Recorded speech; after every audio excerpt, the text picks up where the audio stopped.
Deep in the heart where the tall trees rise, a secret realm beneath the skies. The moss it whispers the brook it holds,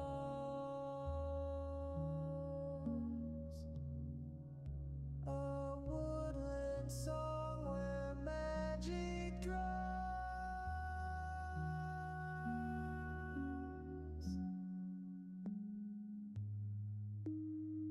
Oh, the leaves they dance, the branches sway through the night and the break of day. Our woodland home where dreams take flight, a sacred haven bathed in light.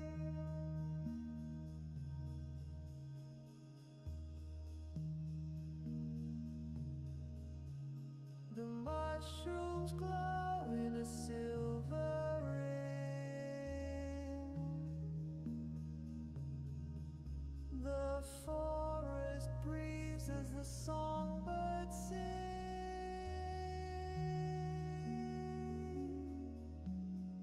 Roots run deep and the canopy wide,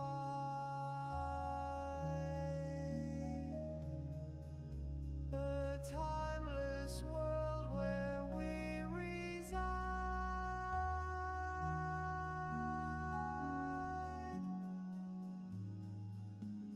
Hear the echo of ancient lore through the hollow and forest floor, a symphony of life untamed, where every shadow holds a name. Oh, the leaves they dance, the branches sway through the night and the break of day. Our woodland home where dreams take flight, a sacred haven bathed in light.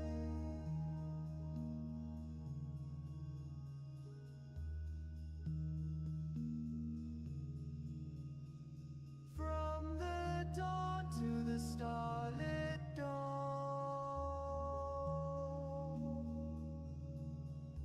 this is the place we call our home.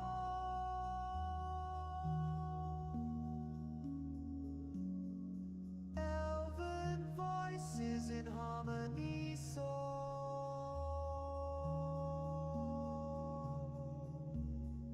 guardians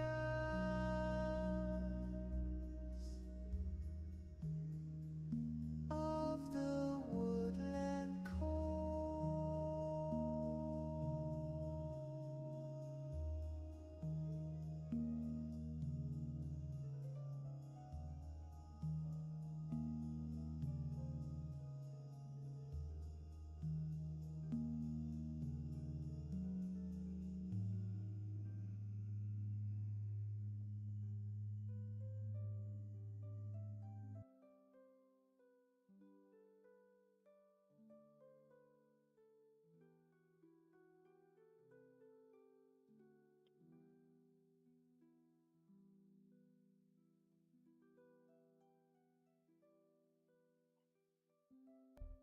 How you doing?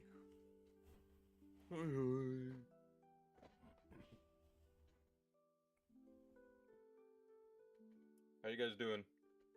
Good. Not too shabby. It's been a day, but it's time for D&D, so everything's fine. Without Alex. Don't mention that again. Man. Man. That sucks. Big time. Yeah, it does. That's life. Dude, I did a workout yesterday. My muscles, all my muscles hurt. That means it was a good workout. Yeah, it was a good workout, but like, look, I'll demonstrate by walking. I don't know if you can see this, but like this is my walk. I'm like a I'm hunchback of old the man Notre. now. I'm like a hunchback of the Notre Dame. My fucking upper like legs and stuff, I can like barely straighten myself out. So I'm like, oh, this hurts doing this. Don't forget flexibility. She's not Yeah. integrating yoga into your exercises regularly. I feel like a 60-year-old man or something.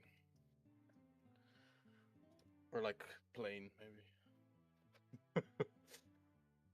The fuck? Actual fuck? Ouch. Ouchie, ouchie, ouch. That's funny.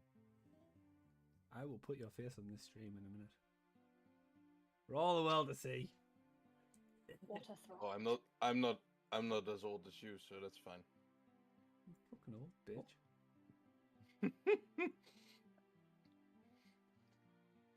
Do you guys see this weird like aura here? On the No, side of the... I see nothing you Huh? see. Hmm. Wait, what It's aura? weird. Like on the side of the board here. Here. This. No. No. It's probably from one of the tokens. It's from Bitterbreath? No. What the fuck?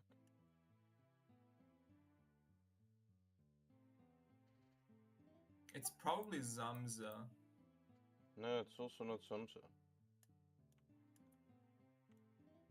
No, my camera's Could not only working. be Bitterbreath or Remius, because they have auras. Oh, this guy. Oh, it's this guy. Oh, maybe it Why? was like leadership or something. Yeah. There we go. That's why I see it as well. It's Remius you would see. Where is Ayas? Or Ian? He wasn't gonna be late this session, right? He didn't say anything about it. Didn't Somebody say scream. anything. I asked, he said it's fine for playing. 18 strength 8. You know, it's funny because Phoenix and I, we actually, when we were playing Baldur's Gate 3, we had like a conversation, right? About like what our stats in real life would be. Oh my gosh, yeah. I think we like. Did we send them? I feel like we sent them. Yeah, we sent them to each other, not in this server, I think. I did the same thing with my players. I have my stats as well. I'm very curious. What are your stats? Hold on, let me find them. Yeah. We had a long discussion about it as well, Phoenix. I know, we went into a lot of depth. Yeah. Phoenix? And you thought I was too modest. Something wrong with your camera? Well, I mean, we were talking. I don't want to turn my camera on today. Okay, here. Boo. But no, I feel like it was because you were like, well, you were saying to me at the start that like, okay, 10 is like an average human being, and I felt like you were, based on like the population of the world, I felt like you were playing yourself down a little bit. Yeah, At least. I guess, maybe. I mean, they're all still positive, which means that we're above average. What's above average? Look I at came the back at the thing I wrong posted. time. Look at the thing. Yeah, we're at the right time. Look in the chat in general. This is like the stats. We had like an hour-long discussion about this or something, I feel like. But like going over our stats. So like, yeah, I didn't want to go too high with anything because I thought that, well, if 10 is like the average and 20 is kind of the max, right, of like at least in D&D, then 20 would be like the top percentile of humans. Mm-hmm. And the only reason I put 20 for intelligence is because I have done an IQ test, so I can actually like statistically verify that. You But gotta other than scream at him playing. Dot dot dot. I'm just giving him dot for now. Okay. Because the time But change, yeah. he may be mistaken about what time it starts. I felt that 17 was good because I feel like I'm strong, but not like I'm not a Olympic athlete or anything. you should be. Dex, I've always been kind of just quick and handy, I guess. That was a quick follow I'm up. impatient, okay. Con could be maybe higher, but because I don't get sick very often. Yeah, and when you compare your like in terms of again the whole population of the world, there's such a like I feel like there's such a large number of people that like. Well, it's not the whole. love- I guess it's the average, right? So But the average is based off of every. yeah, the whole population, I guess so. Yeah.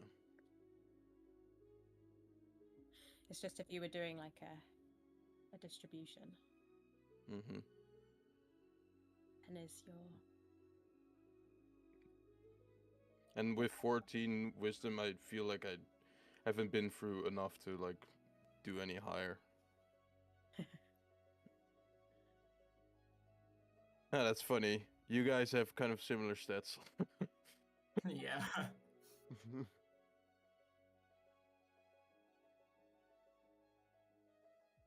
You really think you have an 8 in strength? Oh, I do. Okay. I'm weak Compared as to like fuck. an average person, I don't think like I've been to gym like 7 times in my life. So Well, That's a that's lot. most. That's more than most, I think. well, I feel like you can't. I'm not gonna lie. As a man, I feel like it's statistically improbable that you would be lower than 10 because you can have the happen. biological advantage. Do you know what I mean? okay, So I feel like but- 10 would be a good score if you were but like hear not me out. sure. I was comparing like myself to other men like of the same gender and like of the same like. Oh, so Yeah, women just we did aren't the a part whole- of your statistics then. Wow. Well, Wow, that's just, yeah. Sexism. Yeah, because women can't have the same intelligence as men. That's impossible. No, it can only be higher than men, really. And that's a clip for stream.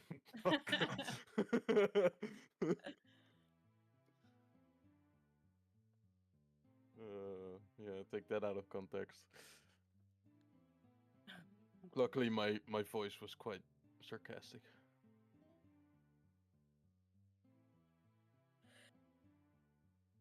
I like how you also have like intelligence, wisdom, and charisma all on the same. You're like, don't know which one is higher or lower, so I'll just put them all there. Yeah, well, I knew the physical stats weren't great, so I was like, yeah, that makes sense. Yeah, It's that was also- me too. It wasn't like me making them. It was like we sat down together and then we like decided like, because I have like 5 players in my campaign, and we sat down and we were like, yeah, let's like discuss each other's stats, and we were like, you definitely have a 16 in intelligence, and we were like, yeah, definitely. I feel like I was pretty generous to myself, but also, With a 20?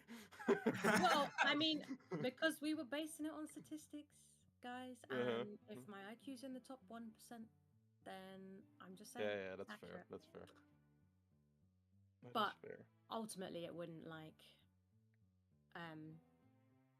I feel like if I was in the D&D universe, you know, like if I was, I don't know, in Faerun, then I don't think my intelligence would be 20 anymore, because I don't think the intelligence I have as a human being on planet Earth is particularly useful in the context of like the world of magic and Maybe things you like would that. be a great wizard.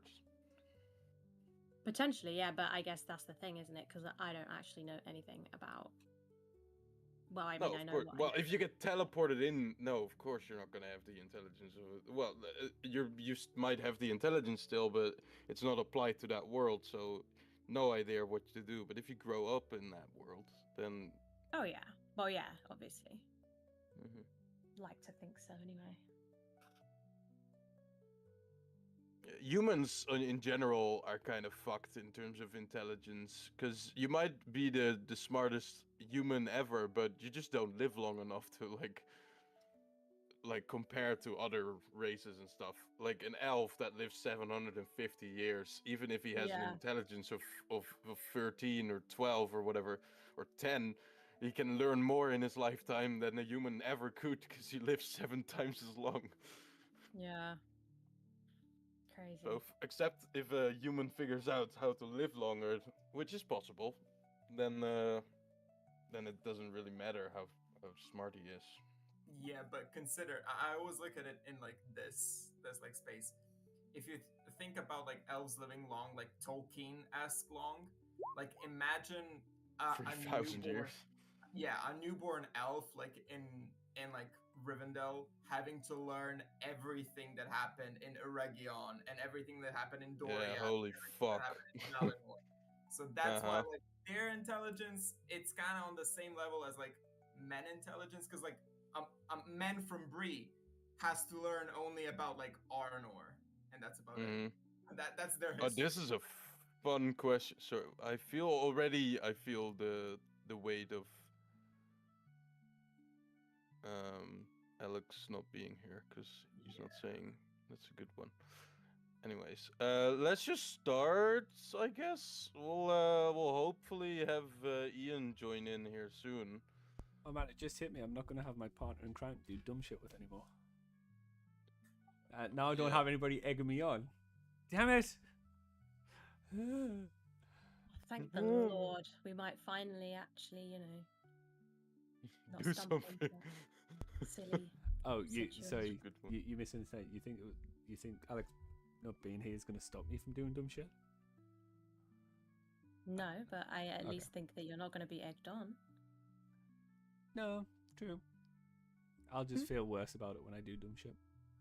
I'll egg you on. Yeah. You can certainly try. Oh my goodness. All right. I hope that Ian will join. Are we streaming? Yes. I always ask that, but it could be a handy thing to maybe like let me know at some point, because then I don't have to ask every time, because it's I a bit mean, awkward. Hey guys, whoever is watching, I know now that we're streaming. I didn't generally know go live 10 minutes before. before 7. So. Okay. Okay. Well, that's good to know. I'll just assume that whenever you join, then the voice chat that you're live. Yes. Good. Yeah. All right. Okay. Welcome everyone. This is Chains of Asmodeus Revised, a D&D campaign that I and my players play in and run, I guess, from my side. This is session 18. We're getting into the last few sessions of Avernus, hopefully, and then we're moving on to the next layer. We'll see how that goes. It's always a surprise, but that's the plan, I think. We're gonna do a recap, but before we do a recap, I have rolled a Fexpiration question, which is like a question that the players get to answer, and they get a little 1d10 out of that they can use throughout the session. I rolled a 435, which is I like doing the which is like Davy Jones from Pirates of the Caribbean. What would be your character's major in college? It could be any field of study, and why? I find that a very fun question. So roll for whoever wants to answer that, because that's fun. I mean, I don't that know. seems fitting. Aww. You see, you say I mean, but I don't Luca know. wouldn't go to college. Yes, he's a dropout, obviously. Well, Well, I guess it would not be in his high theater school. or something, but Well, yeah. A music kid. Physical theater, yeah. yeah. But All right, saying that Phoenix, that he's a dropout. mm. Are you not Okay, gonna? I feel like Plain should roll. Luca's not a dropout. I watched him graduate. Well, Well, Well, yeah, I guess technically I you didn't drop out, Luca. I fell Yeah, asleep true. during his You got graduation. expelled. That's something different. Anyways, Blaine, you want to roll for this, or do you want to have Dahlia answer this one? I'll let Dahlia answer this one. All right, or Phoenix. Before you do Phoenix, let's get to the recap. Did anyone roll for the recap? Don't think so. People need to remember that or do that. I mean, it has been 2 weeks, Job. Well, yeah, but come on. Okay, well, who wants to give it a crack? Out of the 3 of you. We literally guess didn't. 2. We literally didn't do anything. I mean, focus. We, You write notes, right? Because Sure. I'm not gonna lie, I don't remember anything. I do. we freed a dragon and then we stood at an elevator. That's pretty much it. It was a short session, if you remember. It was only 2 hours because we did the one shot before. Yeah, well, Well, that's Oh, the yeah. easier that we can recap it quickly. I can do it. All right. Yeah, Fook. All right. Well, go ahead then. Alrighty. So last we saw Luca and the boys. We began the session by just finishing where we ended off with Bitter Breath. After being blinded by the statues and Bitter Breath himself, him falling to an eternal, well, not eternal slumber yet. The party took some time to recover. However, Bitter Breath seemed to slowly be coming back to life as his breathing became more stable, which was quickly ended by companions deeming that we did not need Bitter Breath to answer any questions whatsoever. So we did manage to kill him, and how we did so by taking out his tongue. While he was trying to come back to consciousness. Yeah, we did. Good However, evidence. However, once there, we saw papers on his desk. And then after that happened, one by one, we made, and the papers remind me again, but they were very vague. They talked about, yes, there we go. Yeah, so basically he mentioned that he knew we were coming, and that was his like last effort to chronicle what was happening before we broke in. He didn't inspect the paper at all, right? In terms of like magic and that sort of thing. Don't think we did. No, I don't Okay. think I don't remember. Well, there's a hint. All right. It also mentioned the purple dragonborn, which was an interesting fact. Yeah,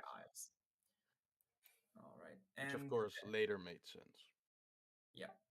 And then we after we were healed by some lesser restorations, we made our way back to the hallway with the strange piano.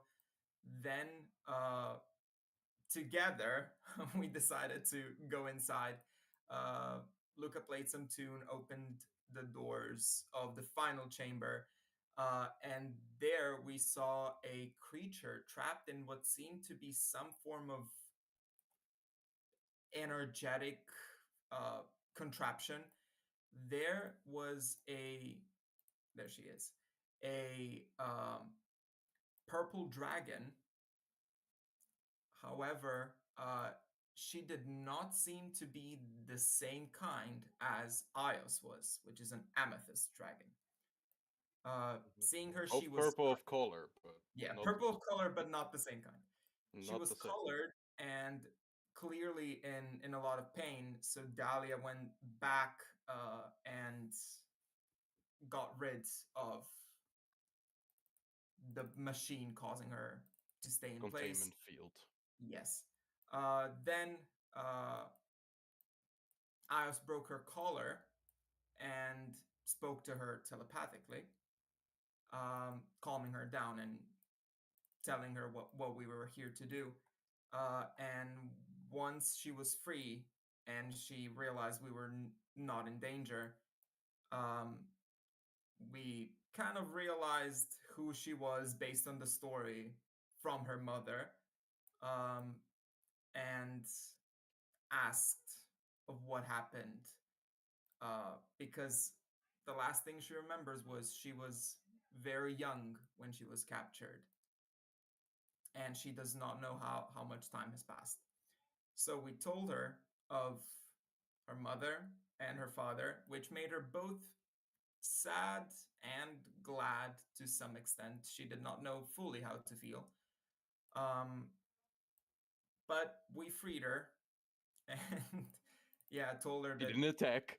yeah, we didn't attack, but we were And ready. she didn't either. Yeah.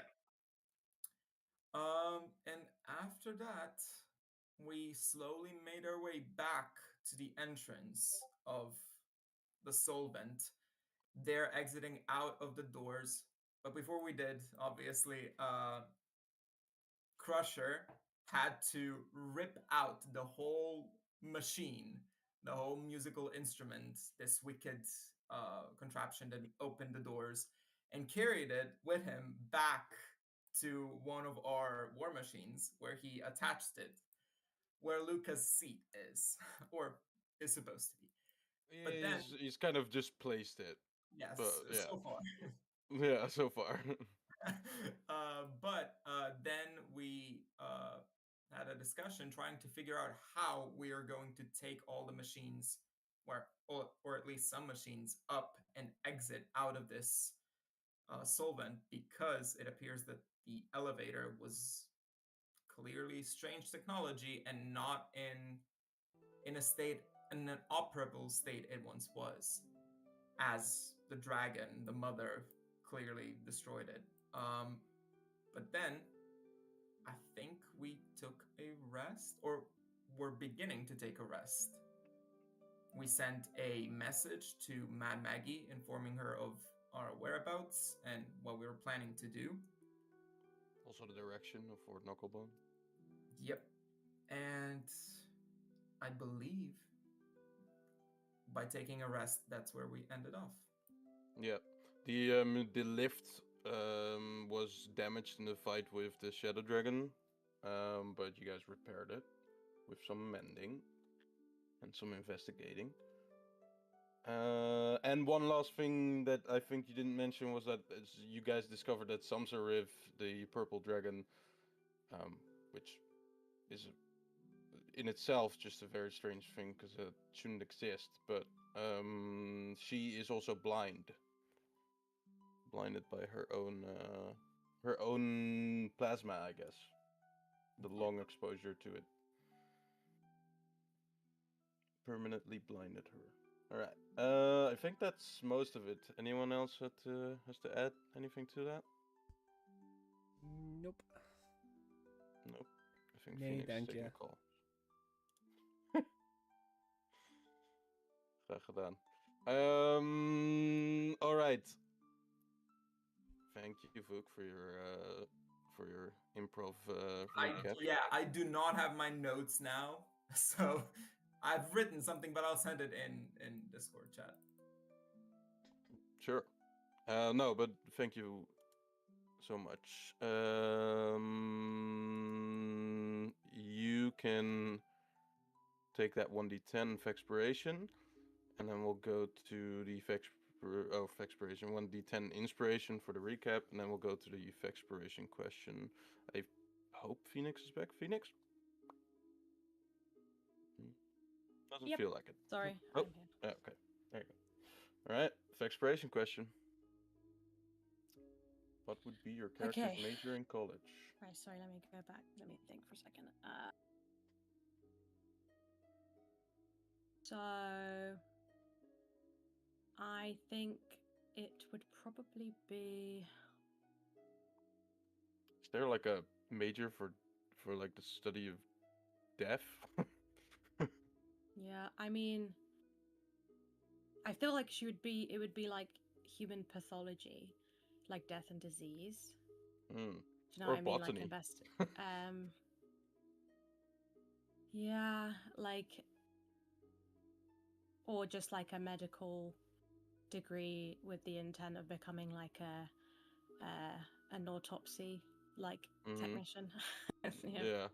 Yeah. Something like that. Um, Something death related. yeah, probably. Death or like that, or the other side would be like botanical, fungi.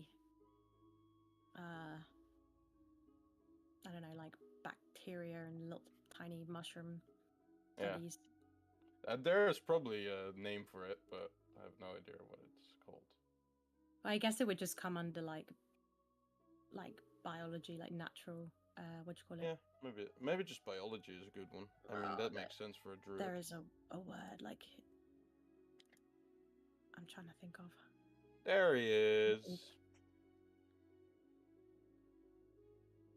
You're on mute, Ian, but glad you're here. Yeah, I guess ecology is part of it, isn't it? And then, yeah, well, I- something like that. Sorry, I don't know if I communicated this well. I'm never available until at least this time. What do you mean never Um, available? Did you not? Did we miss that? No, I'm pretty sure that yeah, that is. I thought that is what you said, Ian, but I then there was like the time change, and then the clocks change, and then I don't know. So got how confused. long have you guys? Has it been? What is daylight savings in situation with you guys? It's all been a Have you been plot. waiting for me for an hour and a half? No, half an hour. No. Oh, We're okay. half an hour in. Okay, half It an hour. was, Okay, yeah. It was. But are you able to join the session or not at all today? I am. I work until quarter after every day, but Yeah. and I know it's definitely sad that Alex isn't here anymore. But if we could go Move back to Sundays, that'd yeah. be Yeah, I was aces just for me. about to say we can move back to Sundays Yeah. now that Alex is no Oh longer with yeah, us. we can do that as 'Cause well. We weren't Yeah, gonna 'cause- do it now because Alex like messaged me yesterday evening, so that would have been too late, of course. But we can definitely Yeah, go yeah, of back course, to yeah. Sunday if that works better. I guess that is now It available. does, but I just Thanks, wanted to Alex. give everyone a notice because I can definitely do Sundays and I'm pretty flexible, but I know other people have lives and yeah, so I thought I'd Dude, float the we idea out. sit and play D&D. We don't have lives. Are you mad? That's true. Yes, we just wait And 7 full days till we see each other again at our Exactly. at This, our this computer is the only screens. interaction that I have with the outside world. Wait, is that supposed to be a joke? Are we not all doing that? Yeah, I I'm mean, just waiting in my bed for 6 days and then on my computer for some prep. I'm I fine. go back to the cryo chamber and then I Yeah. Are I you? showered for 2 minutes. Are That's you So happy that's something, why for right? you Phoenix? is that why you still look 14, Vuk? yeah, yep, about that. You've preserved your youth. We're really bullying with the ages today. No, hold on. We aren't doing anything. Me and Vuk are getting bullied. Okay, well, Phoenix and I are. I'm allowed to. I'm a woman, and Vuk is obviously. Wait, Oh, sexist. that's why. No, What the fuck is that? absolutely not. don't bring your gender into this. Yeah, what the fuck? Sexist. I mean, when you make your own Sexist D&D and stats, ageist. but you don't include women in the statistics, I just feel like that says it all, really. And now she attacks Fook. He was quiet. All I'm saying is, on average, orcs Yeah, are yeah. stronger than goblins. That's all I'm saying. Wait, is a woman an orc or a goblin here? No, that it's a comparison. Yeah, I know. That's why I'm curious. All right.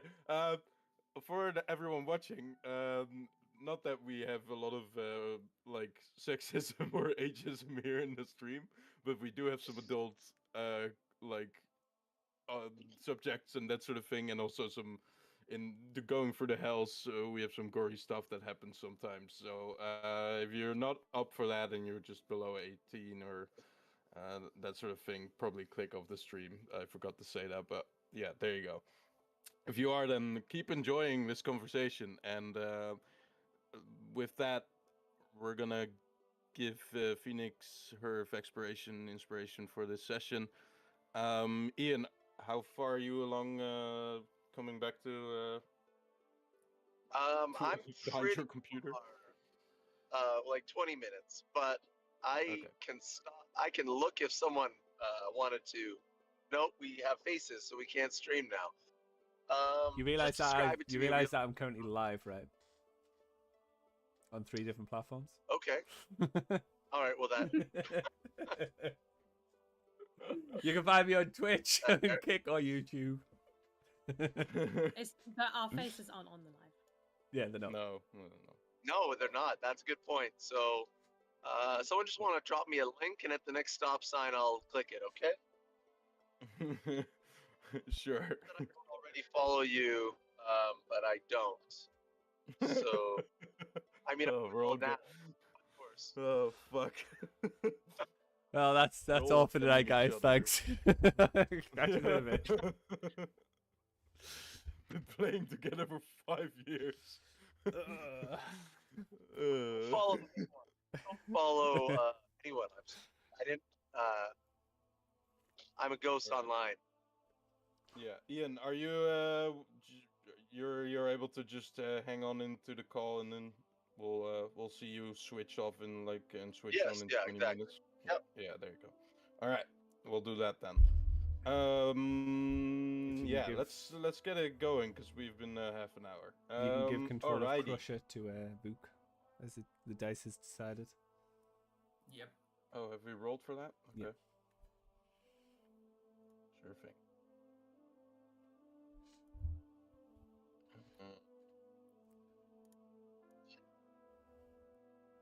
Look, Or we could just have Dahlia cast banishment on him. send him by the material player, and then that's it. I have discussed a solution for Alex's leave. It will come into play this session, but Without not I swear to yet. God, I swear to God, if you kill him, if you fucking kill No, him, we're not killing him. if I have to watch Jonas die in real time, No, and we're not out of killing session- him. It's quite innocent. Okay. The solution. All right. No. So, I have a question. Does anyone want to do anything in Bitterbreast base? The lift has been fixed. You guys can exit with your with your tormentor that you got from Bitterbreath. Before we do that, I'd like to detect magic on this on this letter that Just you hinted at. Yeah, that's a bit metagaming, but just a general detect magic is good from time to time, you know? Like all the stuff you guys pick up along the way, like just checking if anything is magical is probably a good idea. Surely at this point though, like we're just gonna glow bright with magic. The amount of items that we all have on each other, that's magic. Oh yeah. Oh, that's something I did. We can do that, or at least I can mention it. If you go to the magic items, you'll see that you now have it all sorted in under you guys' names. All the things you have in possession. That's nice.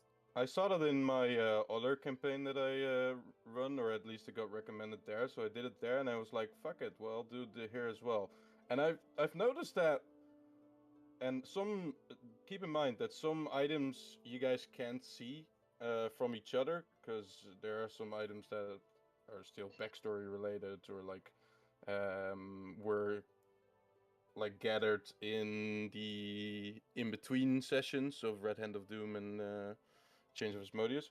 So some items are only visible to you or to some others. But I've noticed that Al has a fuck ton of items.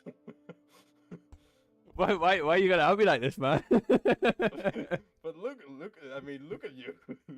There are some items that they can't see, or some of you can't see. But then again, holy fuck! I mean, I was like sorting them. I was like, no, Al has that one too, and that one, and that one, and that one. I love Yeah. So I love that one of mine's just the poff. yeah, the items we can see right now, the rest of us have like between 4 and 5. Al has Yeah. 10 that we can see.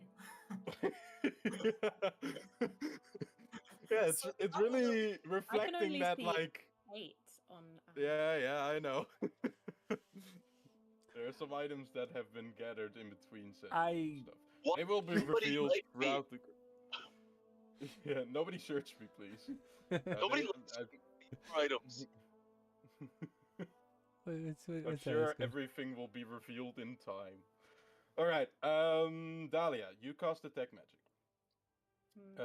Other than all the items that are already in the magic items there, which you can see from the others, you grab out the document as well as something else that you notice, which you notice it because it's on you. The figurine of the fly that you found near the statue seems to give off magic. And then of course, the document from Bitter Breath that I don't know who took that, but yeah, I'm presuming someone is holding that up and can clearly see something as well. I just took his tongue.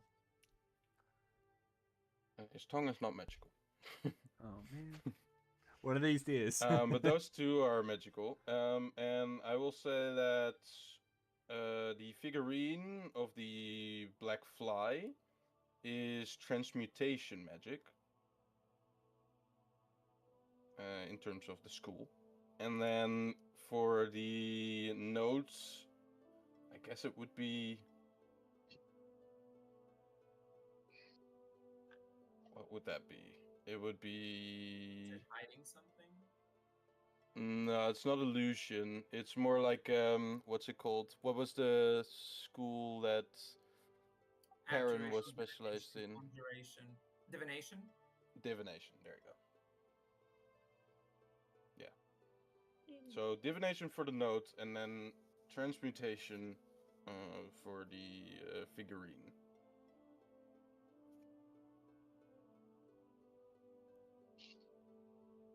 Do you visibly cast detect magic and stuff? And do you tell us that things are magical? Well, here's the thing. You know, I just realized I don't have detect magic prepared. Oh. I think someone else is gonna have to cast it. Who took the note? Who has the document? from I Bitter had Breath? it because I can read Infernal, Okay. but I'm gonna give it back to Luca. Yup, I might be able to cast Identify. Can you just cast it anyway, and I'll tell you if I have it later? I can check it for you if you want. No, I'm kidding. Don't cast. I can't. Okay. I'm sure Luca has Identify as well, so. I mean, I've got power Yeah, word I kill. I'm pretty sure I'll just cast that in there. But I'll cast if I know that it's if somebody tells me that it's magical. Yeah, I'm gonna. Dahlia, you share with both the note and the figurine, I guess. Probably not the figurine. I'll just the note though. Yeah. Okay, sure. What will happen, because I've told you now and I thought you had detect magic, I'll say that you hand Luca the note to check if anything is up. It will detect magic on that, and then Dahlia, you will notice a slight glow in one of your pockets from where you see the figurine. Nobody else sees this though. It's only Okay. you. Yeah? Cool. Alright. Luca, do you want to do anything else now that you've discovered that this note is from divination? So From the divination school. what I know from Perrin and about divination, it's basically like portents, like learning stuff, like seeing, scrying, and stuff like that, right? You know what the divination school is, that's for sure. Yeah. All right. Sure. I'll give it. You can a... even roll me an Arcana check here to like maybe figure out what this could be without even casting the detect or the identify. All right, I'll try. Yeah, go ahead. Oof. 15. Yeah, I'll say that's enough. The plus 12. Jesus. With a 15, I'll say that's enough. Just enough. As you remember that this is a very, very old way of like communicating, quite an ancient one. You've read that some of the elven tribes in the like ancient times used to do this before like the spell sending got invented. And it's basically you don't remember the name of it with the 15, but it's basically the function of it is like a sending spell, but just with a physical note that you had to write and then say some command word that then would send this to wherever the note is linked to. So you don't know how the notes would be linked or how that like gets created or anything, but yeah, Question: basically. would I guess that if the message was sent, would it be like removed from the paper? Like I'm thinking like Tom Riddle's diary, or Mm-hmm. You might guess that whatever somebody writes on this note will appear somewhere else, all but right, not per se destroy it where it's written. got it. Okay, all right. Yeah, Well and then, it seems that this same magic, I guess, that you've learned was used by the elves is still used, I guess, with in the hells. And I guess all of you that want to can roll me a history check. Ellen. Jesus. Oh, no rolls. Yeah. Yeah, literally elven facts. There you go. Hey, there we go. That. Yeah, Luca, you don't know why this could be a thing here, but it's just, I mean, the devils have their ways, I guess. That's what you think. I'll say Al and Dahlia, you both know that they probably do this because any telepathic like messages within a layer of hell can be like intercepted by the archdevil that rules the layer. So if you send telepathic messages across the layer, even with a telepathic bond, for example, it can possibly be intercepted by the archdevil that rules that layer. For example, here in here in Avernus, it would be Zerial. That's why like methods like this with the kind of physical um, like copying of the nodes to each other, like linking them, or like a ring of mind shielding or whatever, are very very sought after because they can prevent that and like have you have like send messages that are not in risk of being intercepted or just heard over by anyone that you don't want to.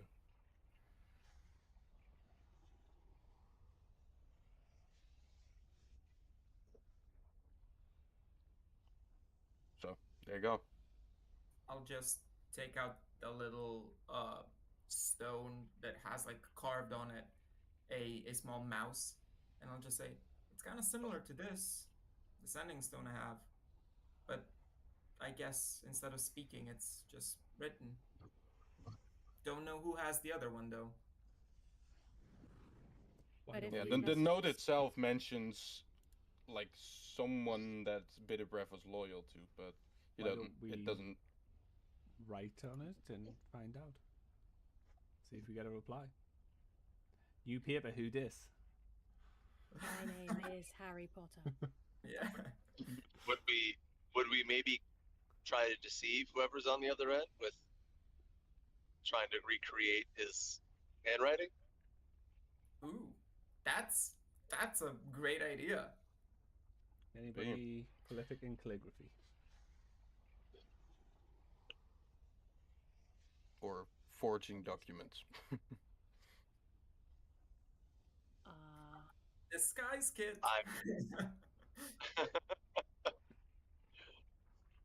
I guess I am a glacier tiefling. I'm skilled at the art of disguise, but I don't think that includes writing necessarily.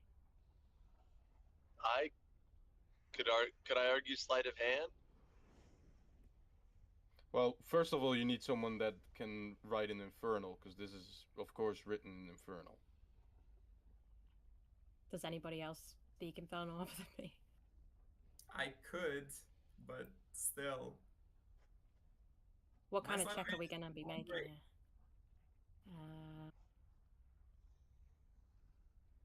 Because for handwriting, I imagine it's going to be like dexterity. I Oh. speak in Sorry, that's my crusher. Do it. With his Pretty accurate. acid burnt hand. Yeah. Yeah, he doesn't have, like, very good dexterous hands anymore after, like, some of the true. fingers got burned. Yeah, no, you would need someone. I in terms of checks, I'm imagining like a sleight of hand check to probably like do this. What if so sorry, Dahlia speaks Infernal, right? Mm-hmm. Yes. Yeah, Dahlia and Um, Crusher. Could you write out what it would look like in your hand, and I'll try to recreate it in my hand? Yeah. So I'll write what we want to say in Infernal. Yeah. Yeah, and I'll based off of what Bitter Breath wrote, I'll try to recreate his characters. My only thought is as well, though, we did just find out about the fact that these messages can be intercepted, right, by archdevils or whatever. No, that's why they're used, so they can't. That's the whole point. Yeah. Not this one. It's 'Cause it's telepathic. not Oh, they can't be. Okay.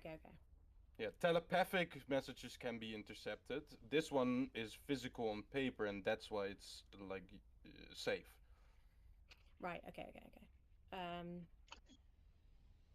Think about like So what do we like maybe like encrypted messages across. Like think about Morse code in comparison to like radio signal. So it's like fax instead of. Yeah, it's like it's yeah, basically it's like we can't intercept the written thing, but we can intercept the radio signals of like a telepathic analog thing. Instead of digital. Analog instead of radio. Yeah, basically. Cool. So what do we want to say? Yeah, that's a good question.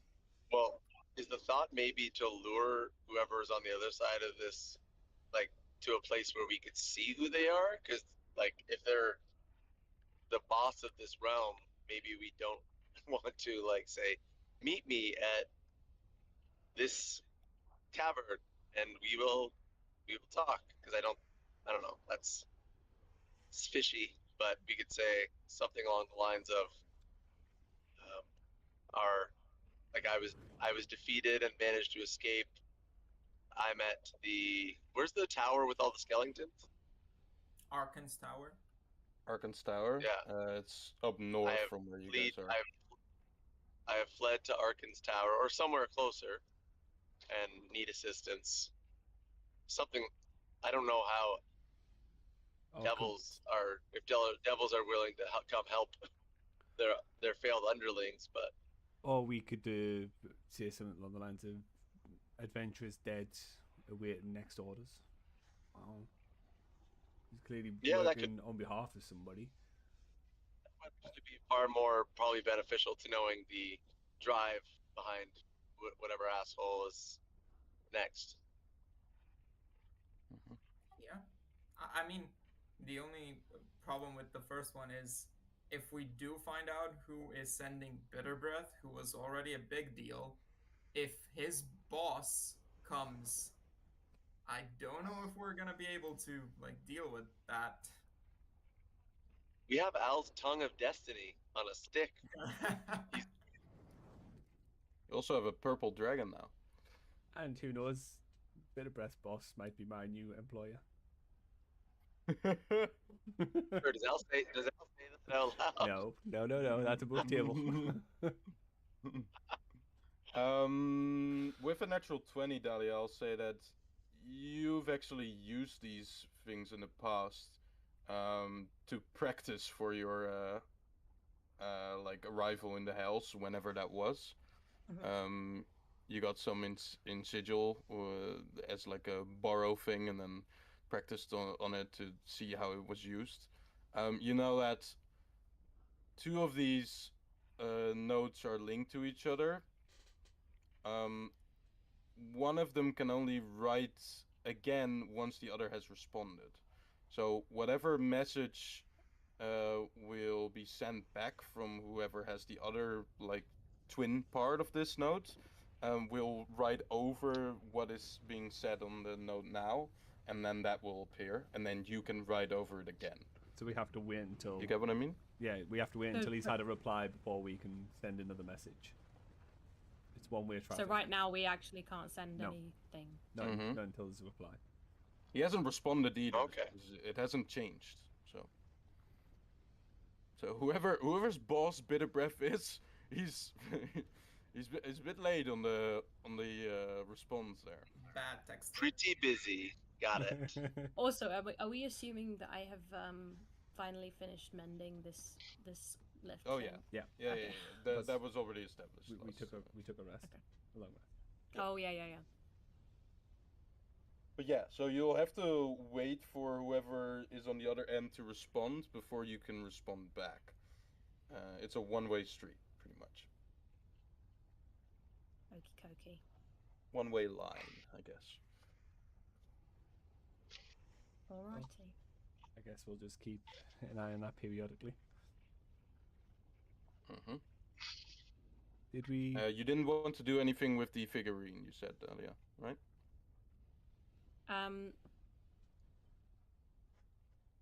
Not for now. Like, yeah, Okay. no, maybe for now. Sure. Fine. It's a group habit to keep hold of magical items without doing anything with them. It is.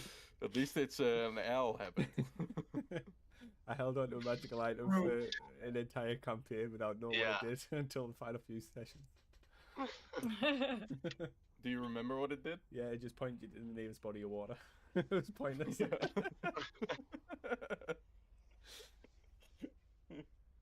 Yeah, that was fun. It was one of those items like the pouch of lemons where I was like, I'll just give this and maybe it will come in handy, maybe not, but I would just sneak off every now and then and pull out this compass and be like, right, where's it showing me? Where's it pointing to now? And I would always like Points to the biggest be like- asshole. yeah, because you would do it so unexpectedly, I would be like, fuck, I need to look on the map where the biggest body of water is. Keep you on your toes. Yeah, that's funny. Alrighty. So you guys Beautiful. are leaving the Bitterbreast base Yes. Mhm. using the lift. Guess Right. we're on our way to see Mad Maggie. All right, before Yeah. we did that, if we had a long rest or a short rest, long rest, what was it? I don't remember. I think it's a short rest. I don't think you guys long rested here. 2 long rests. Too long. No, yeah, there's definitely no long rest because I see Kotem and Remius still are missing health, and Crusher is too. So So short rest already. yeah, you guys did a short rest probably. That's what I imagine. Did not mean to click that. But you did. You got it. All right.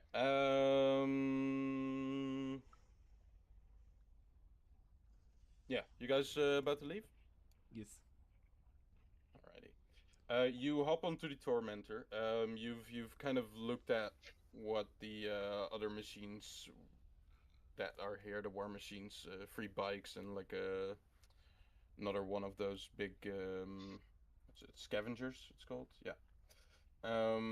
Those, of course, being here, were all out of commission and need to be repaired. Simple mending won't do. But some time would. Only you guys probably don't have that, so you'll hop onto the Tormentor, place yourselves up on the lift. It kind of shrieks and rattles a bit, but it works as the kind of 2 giant arms kind of make room for you guys to be lifted up again. You rise about 200 feet up, and as your sight over the waste of Avernus kind of emerges again, you see that some things have happened to the vehicles that you left up here. I think that was only the motorbike, right? Yeah, the Devil's Ride that Crusher had. It seems utterly destroyed. Ah, well, the dragon. I guess. Oh, a dungeon master has been here. Oh no. I guess on the way here, my mother saw your vehicle. I'm sorry. Some riffle, we'll say.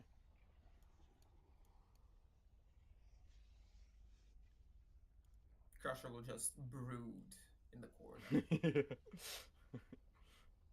All right. You guys can fit on the Tormentor, and of course, some riffle kind of just uh, fly and follow the sound of the loud war machine as you guys drive back to Fort Knucklebones, which you guys have been directed is all the way up north in the waste of Avernus. The waste of Avernus is, of course, this giant wasteland. Ios fly with Sam.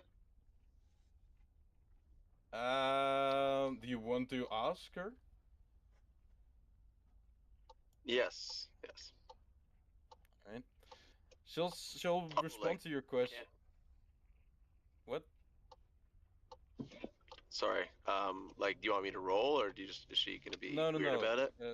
If you ask it, she'll say, "I don't know if that is such a good idea. I haven't flown in well a long time. Uh, I'll get used to my flight pattern, and then if I feel confident enough,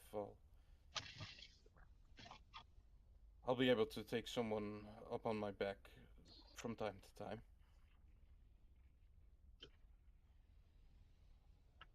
All right. No pressure. I understand. I fly. I fly as well. So if you want some pointers, I can give you a hand when we have a little bit of downtime. They all need to be well audio. I can't see, of course, what you're doing, but yeah, some direction would be good. I actually haven't flown since I became blind, so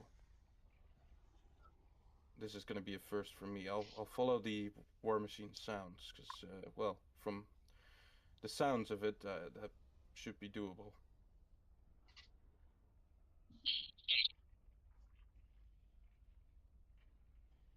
All right, you guys will head out towards the waste of Avernus, towards Fort Knucklebone to be precise. You guys have a Ian is switching, I think. You guys have a direction, but not a exact location, or at least you guys haven't been there before. So,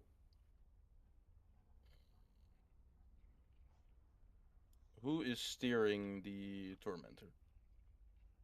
That would be me. Definitely Al. Okay. All right. Then let's see. Do we still have a skeleton strapped to it, by the way? No, the skeleton was perished. killed. Ah, my bad. Yeah, skeleton was killed by, I think, It also a only breath lasts attack. like, I think it only lasts like an hour, Ah, so it would have been long gone.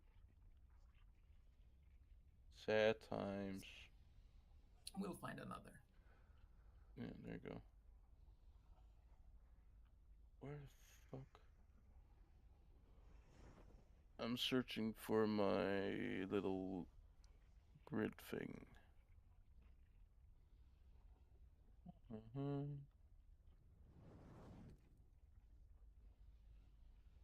Charting a course. Ah, all right, here we go.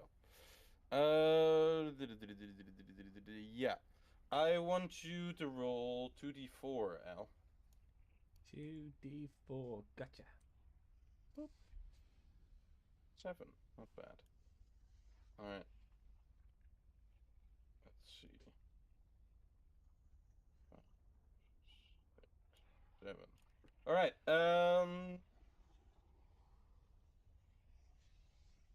yes. You make it to about Arkan's Tower at the end of the day. The full 8 hours of travel that you can take with the war machine are fast, but of course, Avernus Wastelands changes in distance are always there. So I would like to pop in you make it to about Arkan's Tower. I'd like to pop What? in a soul coin as well. We've got about 4 hours, Ah, 5 yes. hours left. Yeah, keep track of that.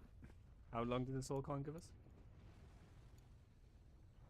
It says it's somewhere. Is it on the torment? Wasn't it 8? No, it doesn't. It says it on. I should have imported those settings. Actually, that would have been nice, but let's see if we can find it.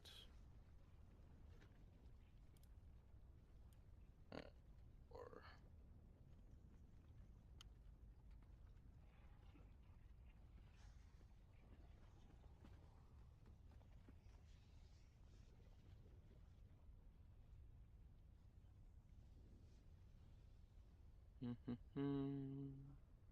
there.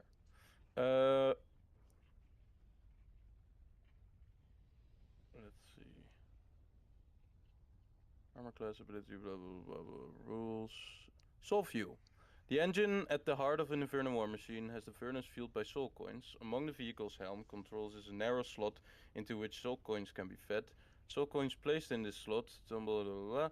An Inferno war machine furnace consumes soul coins instantly, expending all the coins and remaining charges at once and destroying the coins in the process. The soul trapped in the coin becomes trapped in the furnace instead, powering the Inferno war machine for a duration determined by how many charges the soul coin had when it consumed. 1 charge, 2 charge. Ah, it's for the. Okay. If it has 1 charge, it's 24 hours. So there you go. Okay. Of like using. Yeah. And does that stack with the amount of hours that's already left, or do you just go to 24 hours?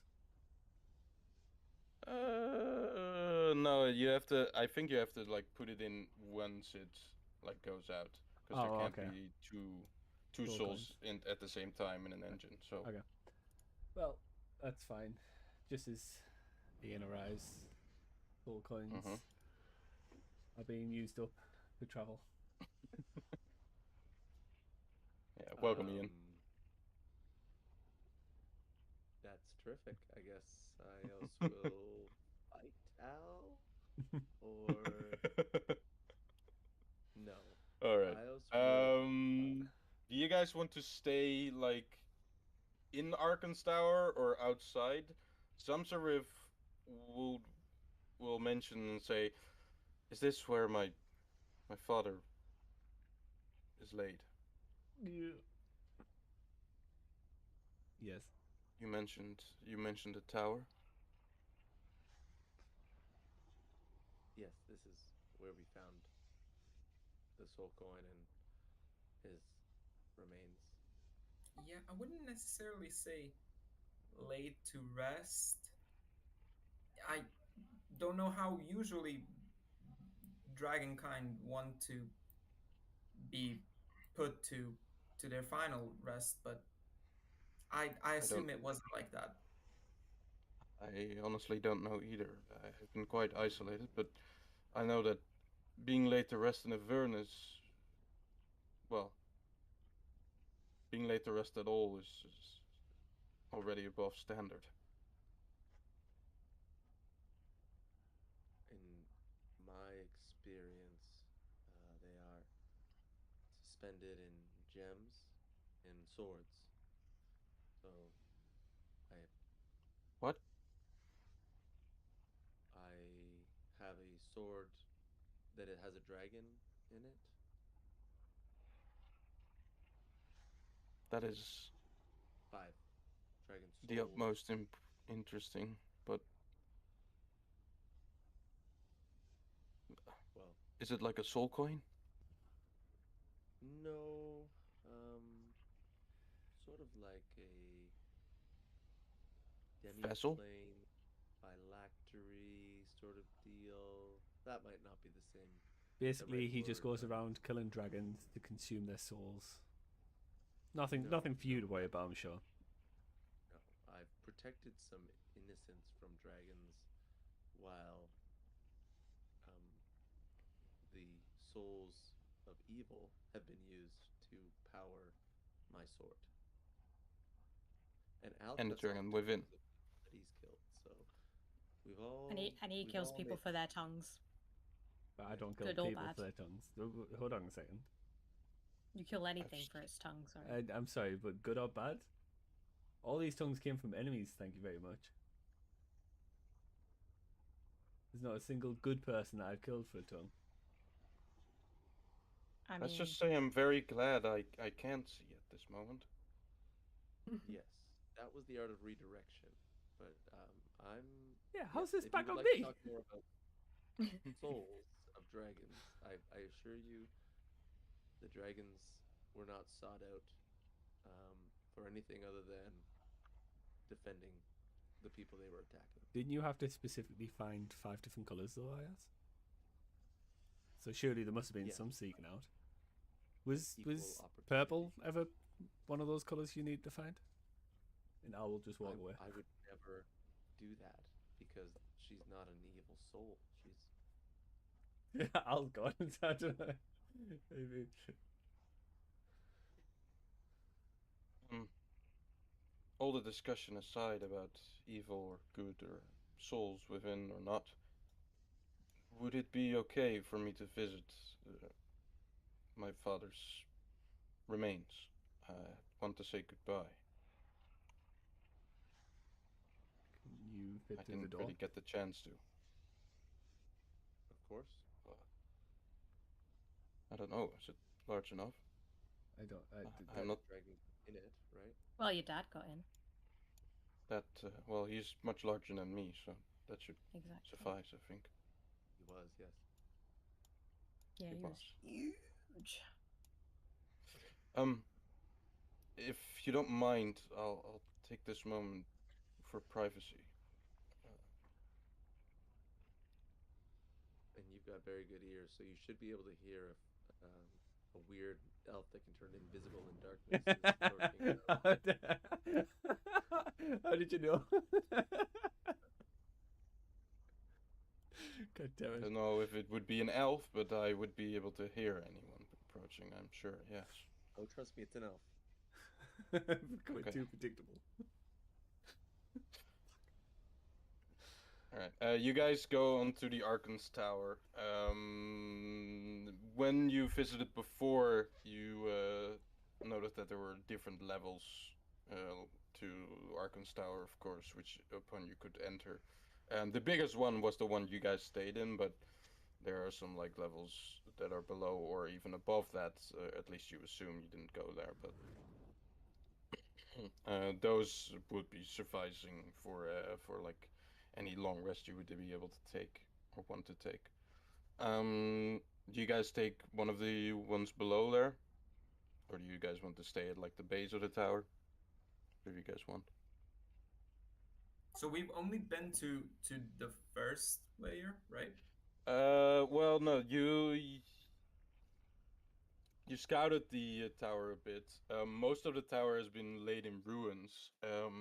Like the ones below the one you stayed at last time were like partially open walled and like that's why you didn't go in there.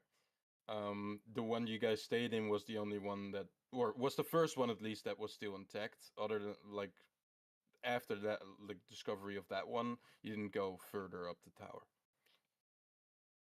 It was also the biggest one you came across so far, so it made an easy choice for which long rest or where you were gonna take your long rest. Should we take a look? We know one level is safe, so if we need to, we can retreat. Mm-hmm. Sounds like a plan. All right. So you guys leave Samsarif into the one you guys stayed at last time to visit her father, and you guys go up, or do you want to investigate the ones that you didn't really visit down from the chamber that you guys are? Down. Okay. Yeah, like I said, those the maybe 2 or 3 levels that you didn't really stay in, going up to this level, you saw some like holes in the walls. You saw that they were a bit cramped at times, so you didn't really pick those ones. But you can investigate them if you want to. Didn't really before, so kind of glanced into them. And just a question before we leave. Like, as Zamza entered, the skeletons didn't like react or anything. Zombies and skeletons around the tower or inside the tower are just in a kind of the same stupor, kind of walking that they were in before you guys, the last time you guys visited here. Got it. Yeah. All right then. Still ignoring my attempts for friendship then. They're good at ignoring stuff if they don't have brains. All right, you guys go down the few levels after dropping off Zamsrif, pointing her to the remains of her father.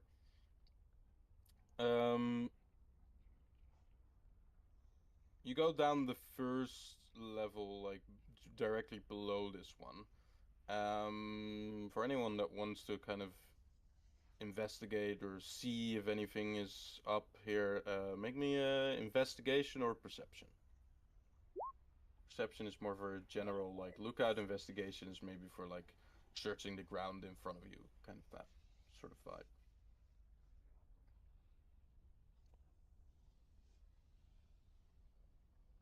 Alrighty. Ayas, you are quite distracted still by the whole conversation about the sword and that sort of thing. You don't see anything in particular. You're glad that you stayed at the like level above here, because this one seems a lot more exposed to the elements of Avernus. Dahlia, you see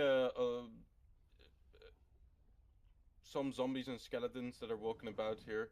You get a bit distracted and you try to make friends with them, to no avail, as these ones seem kind of have in the same mood as the ones above. Um, Al, with your perception here, you check out the level here. Like I said, it's a lot more exposed. The walls here, in part, have broken down. It You kind of think to yourself that the fact that the upper levels are being supported by these lower levels that seem so ravaged is kind of impressive.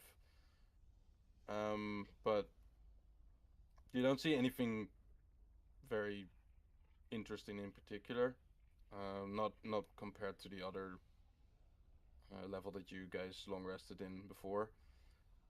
Um, and Luca, with a 20 in investigation, you kind of scour out the kind of direct space in front of you. You see that near the door that you, despite being holes in the walls, you have chosen to have the door as your main entrance into this level. You see that there are some weird marks on the ground here, as if something like scraped across the ground. You can't really place it, but there's like lines that are dragging either in or out of this tower. But what they are, no idea. How big the lines are we talking about? There are multiple of them, and they have like the width of like a table or something. They're pretty wide, and they like go from like out a few feet outside of the door to like maybe like 20 or 30 feet into the chamber. This chamber, of course, is a bit smaller, in square meters or square feet than the one above, but yeah, it reaches to like maybe like 1/3 into the room. And does it stop abruptly, or do they lessen as they progress? They lessen a bit, yeah. and not very consistent either. There are like four of these scrapes, and they kind of just yeah. They some stop like a few feet before the other one stops, and that sort of thing. They vary, and they're all in the direction of the door as well. I'll point it to the others and just say Mm-hmm. something fairly large must have left those As if something was dragged out or dragged in. You assume drag out because whatever it was is not here anymore. onto the door. Yep. Hmm. Maybe her dad in a struggle. It's like the four claws or something.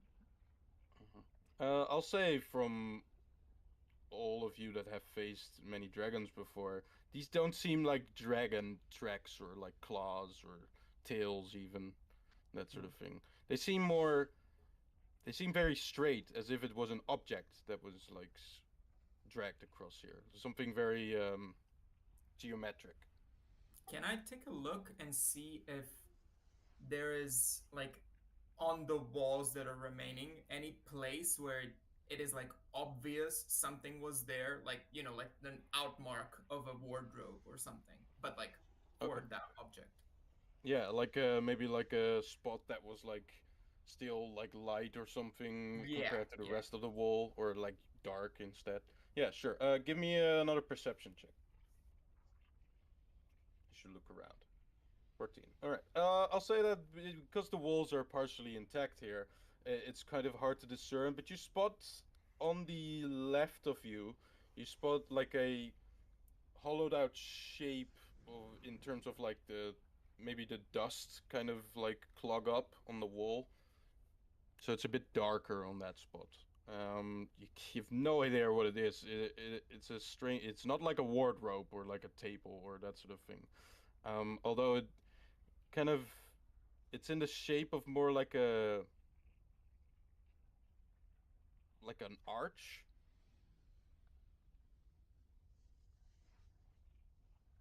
Hmm. Yeah. It could be a wardrobe, but in the middle it's more light again. It's more yeah, it's like hollow in the middle. So it's yeah, like an arch or like a gate or a pillar or something in that kind of thing.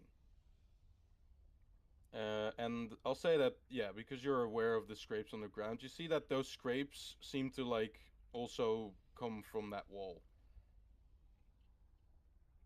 So something that was there was taken.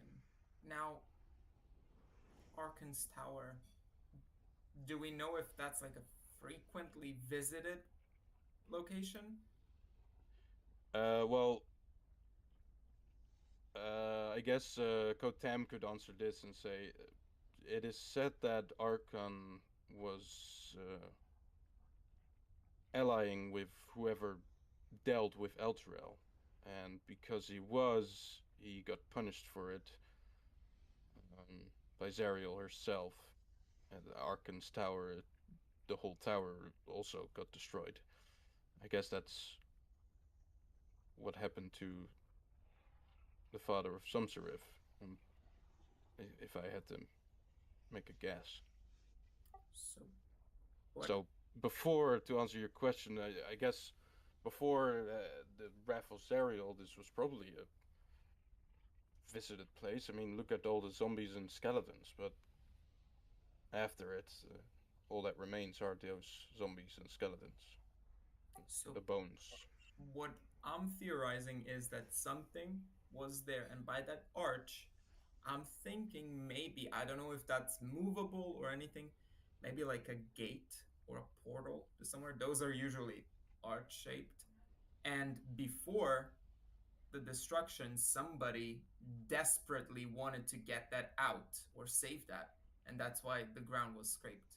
Just a theory, but that's my guess. Remius kind of looks up at this theory and walks towards the edge of the tower, looks down, and shakes his head and says, "What?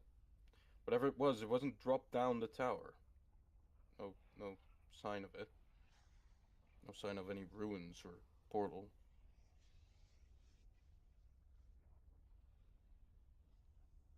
Did the portal? This you might have already asked this. Did the portal that we used to get in here, like into the Nine Hells through that gate, was it Mm-hmm. like a portcullis or like a? It's a good question. Let me. Open the map. Yeah, let me restore that map. Take a look. While you're doing that, Um, Al's just gonna go close to the door that to the other section that we stayed in, close to it, just so I can kind of listen out for any trouble happening inside. Sure, you're going up. Yeah, Like, so remembering the movement of the bones and underneath the bones, mhm. I'm gonna just walk up towards the door and just stay within earshot to hear anything inside it if it starts kicking off. The doors are open, so like Oh. Sumserif didn't close them. Right. You can look from the like, if you remember correctly, the skeleton of Sumserif's father was all the way at the back. Yeah. So as you climb up to the level of where you guys stay, that you can look into the room and see with your dark vision. You can see at the end there, Sumserif is seemingly found her remains of her father. You don't know how because she can't see. But yeah, she's near them and she seems slouched down. You can't hear possibly what she's saying, but she seems still and kind of Well, calm. I'll stick close to the door and I'll just keep an eye out on the specifically the pile of bones that were the more pulsating when I was stood on top of it. Yeah, to the I guess from the door to the left of you. Yeah, to the left. So just Yeah, yeah, because Do you say that the like drag marks they like kind of start and then stop again? Yeah, they seem to. So their drag marks are like from the wall that Luca is now standing in front of you, in front of, and maybe you've joined in. You see some drag marks kind of like coming from the wall, then they disappear, and then you see them appear again in front of the door, but they are like in different, like almost 90 degrees turned. So like from the wall, they come. If you can see my cam, I think from the wall they come in this direction, and you're standing like here, standing in front like here, and this is the wall. And then they like appear, disappear, and then they kind of go into this direction where the door is. So they almost turn 90 degrees. And do they go out the door or just stop at the Yeah, door? they go out the door, and then the marks disappear as well. So as if this thing, whatever it was, gate or like arch or whatever else it could be, was like dragged, somehow lifted up, and then like at some point, whoever was lifting it up placed it again on the ground, and then it disappeared again. Or maybe they pulled it, it fell over flat, and then they had to lift Something it like back up again that could also be a thing where like and then pushed it. yeah. But somehow Okay. the marks kind of appear, disappear, appear, and then disappear out the door. Okay. So imagine from the like mark on the wall from where one stood, that whatever this was fucking heavy. Like, and depending on the material, of course, but it could weigh tons if it was like a stone thing.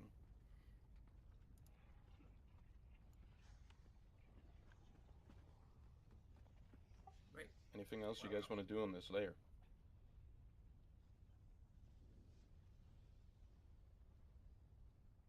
There's one more layer below this that was even smaller, and then there's like you don't know how many layers there are above wherever you guys rested before, but Could I detect like if it was some evil artifact? Maybe there's a residual aura of something there. Could I use my divine sense Yeah, sure. I'll allow you to like maybe discern or sense any presence that could be.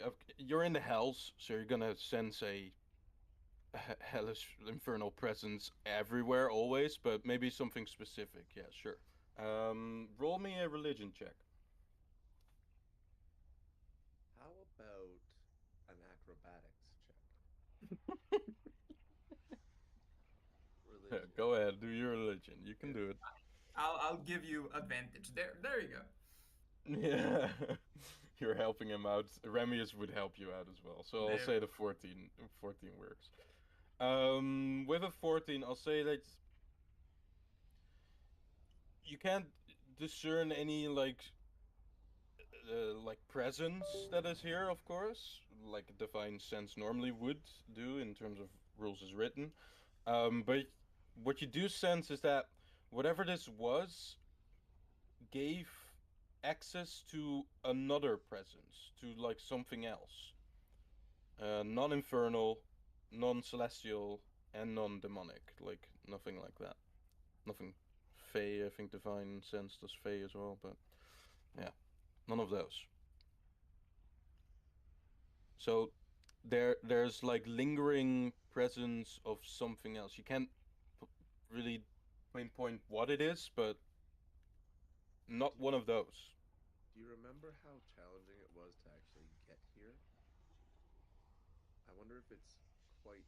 I wonder if it's easier to get out, and this was a portal to. Um, shoot, where do we meet Dahlia again? Sigil. Sigil. Well, Sigil. Well, I guess we met her on the material plane, but she's from Sigil. Um, maybe this was a way to access another plane easily, and all of those have been removed by whoever has caused this embargo on travel between planes. Yeah. It's a good theory, Remius says. Or in the same vein, that might be the reason why it's difficult to come to this place. The portals that anchor, like from material plane to here, are removed. Hmm. And it makes sense for Arkan to have a portal like this. I mean, if you are to build a base for your own and want some like easy way of traveling between realms or planes, and portal like this, if it was a portal, then could make sense.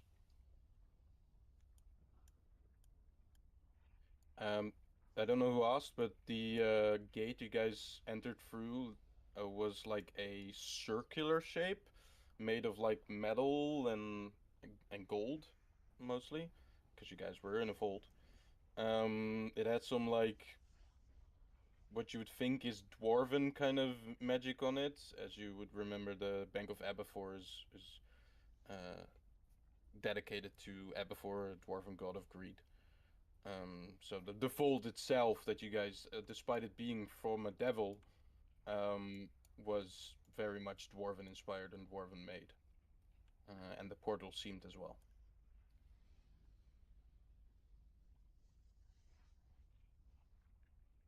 Well, maybe we find out more in other levels. Time will tell. All right. Up or down?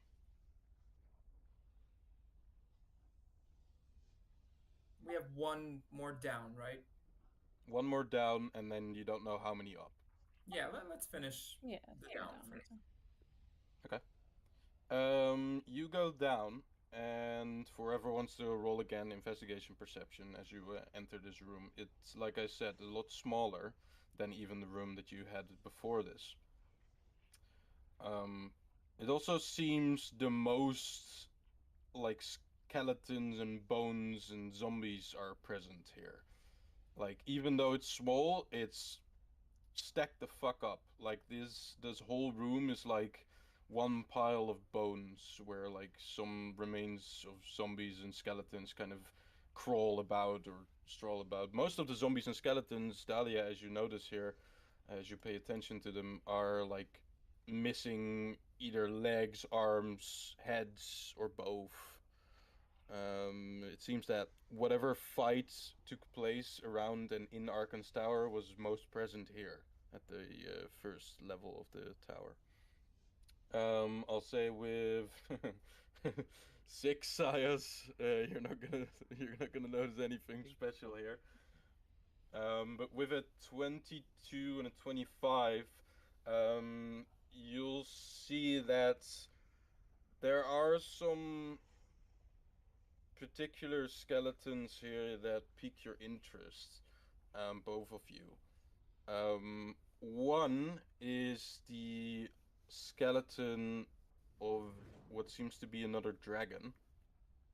The other one is multiple skeletons of also dragon-like creatures, but because you've encountered them recently, Dahlia, I'll say that you discern them as Abishai. Okay.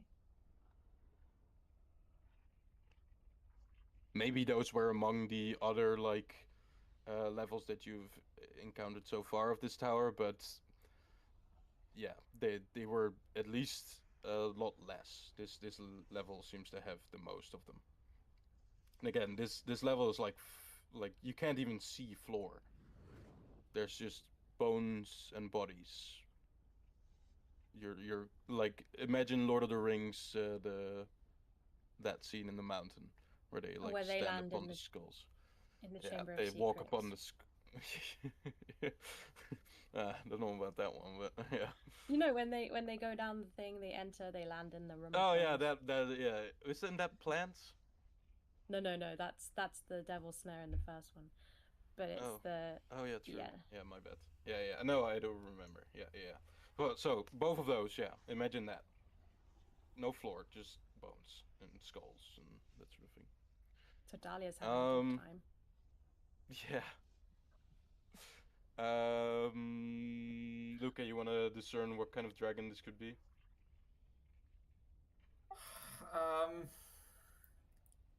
Sure. Roll me a Not nature. having a fun time. All right.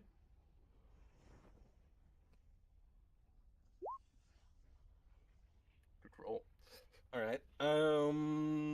24. Yeah, you can easily discern. This is a white dragon.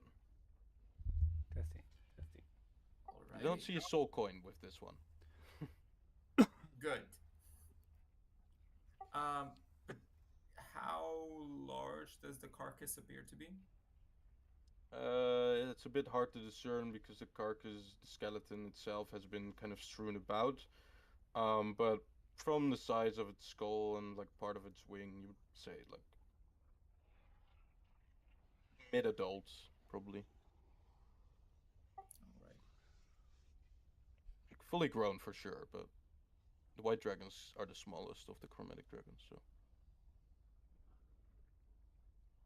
Any other signs of like moving stuff, like I know we can't see the floor now, but maybe like damage on the walls or something. No, not really. No portal here or anything that's been dragged across. No. It seems like this, yeah, like I said, this level was the most affected by whatever battle took place here. It seems that a few of the Abishai that were in Arkan's command actually fought back to whatever Zariel brought here. And even a white dragon that was probably allied to Arkan did its best, but fell to the Archdevil's wrath. There was some resistance, you could say, but it seems that, well, given that Zariel's still here and you haven't seen Arkan, it's probably safe to say that that side won, the side of the Archduchess. Yep. Alright, speaking about things moving, Al, could you roll me just a general perception check as you're trying to kind of keep an eye out?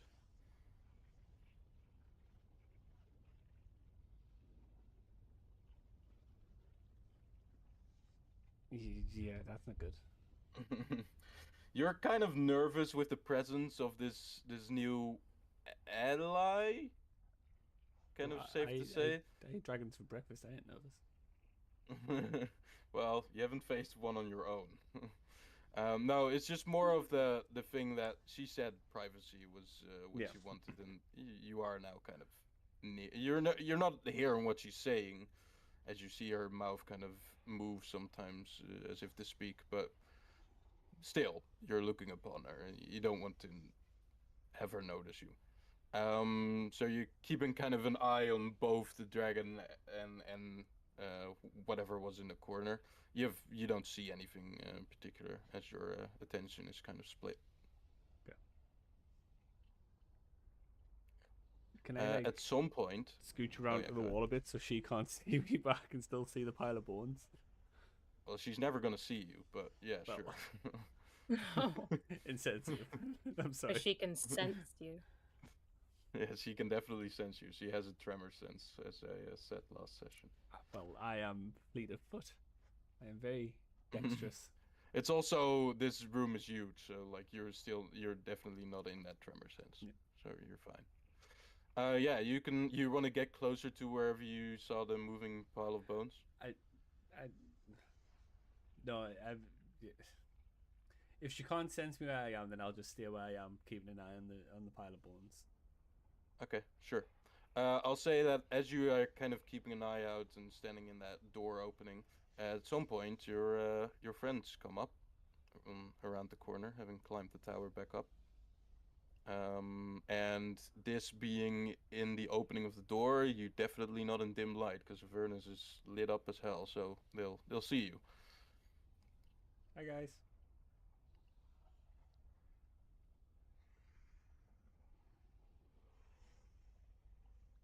Damn, no What do you response. want to do? This is why I collect tongues. At least they talk to me. Kotem will say hi. Oh, 6. No. There you go. No. Am I really like on level with this guy? Seriously, man? Actually, he pities you, so no, you're not on the level with this guy. I will stab you in the heart, Ios. Do you want to come explore with us, or do you want to do whatever you're doing? Well, don't be passing judgment now. You don't know what I'm doing. I hear the judgment in your voice, Ios. I am making sure our new friend is safe. Because when we spent a night in here, there was some kind of movement amongst that pile of bones over there. And Luca can attest You to mentioned this because, before? yeah, I told Luke. I woke him up and told him. But I woke him up like really Okay. weirdly. I whispered to his little Yeah. tent. Yeah, see, I just thought you were kidding, but And now I was that also you're here- invisible. Yeah, no. Yeah, I'm just making sure that if there is anything there, then she's at least got somebody watching her back. You know, seeing as though she's blind. Commendable. Actually, nice. Thank you, Al. I'm a nice guy. Like, I don't understand where you get this notion from. Okay, don't push it now. Look, I have a hobby. I collect some tongues. I don't take people's shit, but I've saved you Apart from plenty their of times. tongue. Yeah. You don't take people. No, he takes his tongues. All right. You guys move up. Yeah. Yep. All right. Yeah. Al, you're going with, or are you staying here? Staying, keeping an eye out. Before we do, then I'll just or Pebbles already in your like cowl or whatever. Would how big of a distance is that we traveled between the layers? Because it's like You I have assume no going up idea. You haven't explored up. already. So if it's within 100 feet, I can like tell Pebble to do stuff. So Yeah. And You know that this tower is fucking huge. Like, it reaches hundreds of feet up in the air, but you don't know If anything kicks off, How, I'll like, just tell how Pebble far to the come next to you levels. anyway. Mhm. I'll be like Gandalf with the butterfly. It's hard. It's hard to judge, Luca. But as you kind of look up and look down from, because you're standing like literally on the tower, it's hard to judge like where you are on the tower in terms of like progression. But you would guess like with your intelligence, you would probably guess maybe like sort of halfway, but it could be like 40%, 60%, somewhere there. All right. Okay. All right. You guys go up. Pebble and Els stay with Samsarif. Luckily for you, you reach about maybe like 90 feet on the edge of like Pebble's range there, as you see the next double doors. They are closed. First ones that have been closed so far. All the other ones were open by default. This one, of course, as far as the further you go up the tower, the less it seems like ruined and damaged as well. At least so far. What do you guys want to do?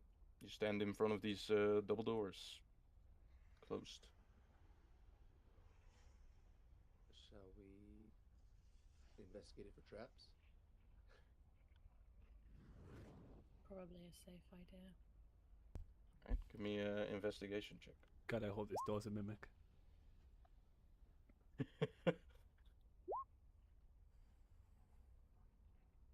We get a 10 and a 6?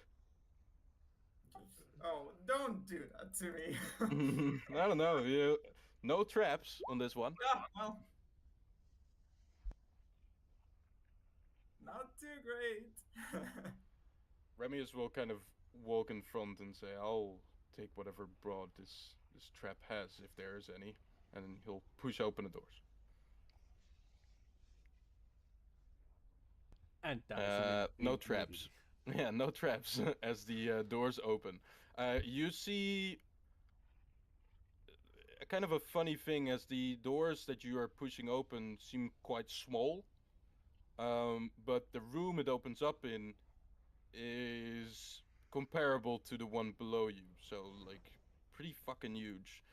It seems quite empty. There are some bones and skeletons strewn about, and there's even like a handful of zombies and skeletons walking around here, but it's quite scarce. You also see that in the middle of this room, there seems to be a desk with a chair behind it.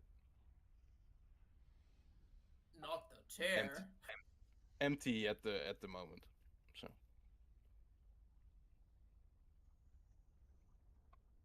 yeah, it's in the middle of the room, so it's like 60 feet away from you guys or something.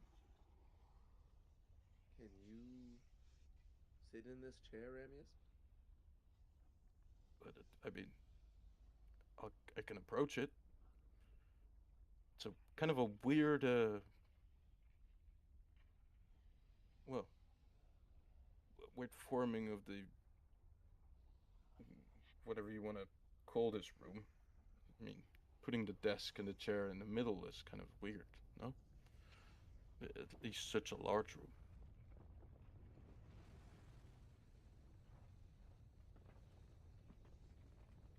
Yes. Also, yeah,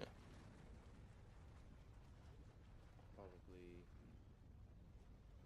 with purpose, but I don't think we'll get to the bottom of it if you don't sit in the chair, Ramius. if you want me to sit in the chair, I'll sit in the chair. And he starts walking towards the desk. He'll also say, as he kind of walks in, he'll say, "There seem to be some empty, like, bookcases." And as you kind of dart your eyes from the desk and the chair in the middle, you can definitely see that along the wall of this huge room, they were kind of merging into the wall as there's no books actually occupying these huge rags that could hold these books, but They are like all across the wall here, but they, yeah, like I said, they seem all emptied out. Ramius, don't sit in the chair. I'll sit in the chair. You kind of pass Remius, and he kind of just looks, shrugs his shoulders, and begins to walk towards one of the empty bookcases. And these bookcases, they are very large as well, very tall. The whole ceiling of this room reaches about maybe 60 or 70 feet up as well. And the bookcases almost come to the ceiling, so it's quite tall. What the fuck? Don't read it. Huh? Don't watch it. It's only right. You sit in the chair, Niles. All right, you sit in the chair. It's what seems to be a chair of like. It looks like stone, but as you kind of pull it out to like sit on it, it's quite light. So you don't really know what it is. It's not bone, but you don't can't discern this kind of material. The desk itself is made of like a dark, like obsidian kind of material, but the chair is, yeah, different. It's dark grayish, but and it looks like stone, but it's very light. You could probably lift this with like one arm. This chair. I will investigate the desk. Okay, roll me investigation. As you sit down in the chair, it's quite comfortable. You do manage to like notice that this chair is quite wide, as if somebody either large or fat used to sit here. With a 10, the desk is empty. There's nothing on there, just like the bookcases.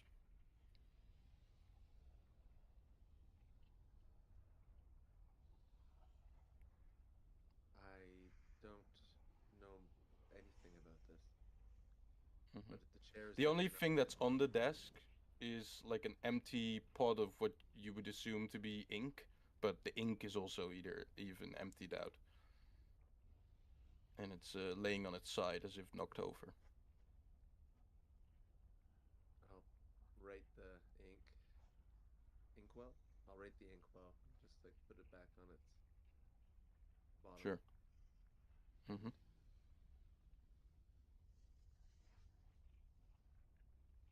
Anything happen as you sat in the chair? Remius asks. Pardon me. Anything happened? You're sitting in the chair. Remius says. Mios is going to do his best performance of someone being possessed by a chair. You're like very much concentrating on the chairs. Look like you're just taking a shit this time. Yeah, All I right. think Well, something is happening with you, I guess. it's just a regular chair. Do you think devil contracts are signed on it? Well, not on the chair, but on the desk. Yeah, maybe.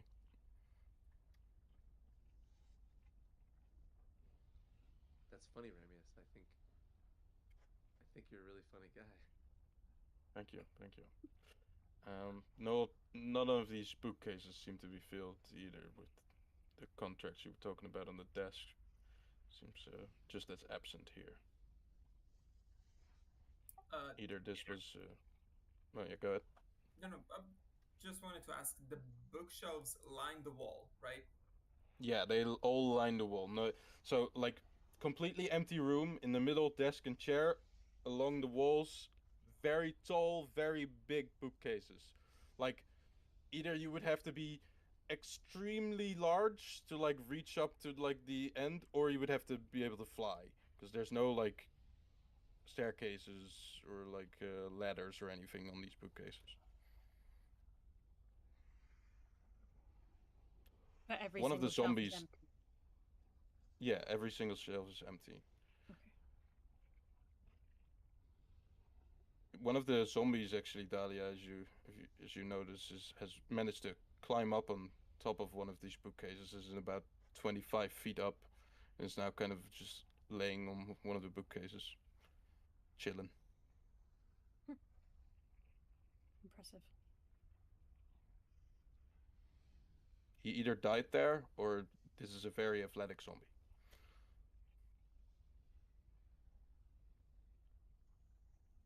And do we see how we can progress to the upper floors from here? Yeah, you can the tower itself kind of just spirals, like it has these outer like platforms that spiral up the tower, around the tower. So you like kind of just in a spiraling form you climb up the tower. And every time you have a level, there's like a flat bit where the door is placed. And then it continues on. You guys wanna go up? Well, I don't see anything in this room, so Mm-hmm. Before we do Alright. that, can I'm just gonna go to the loo and get something. So, well, you can continue actually, but I'll be right back. Sure. Alright, we'll continue up. You go to outside of the range of Pebble, of course.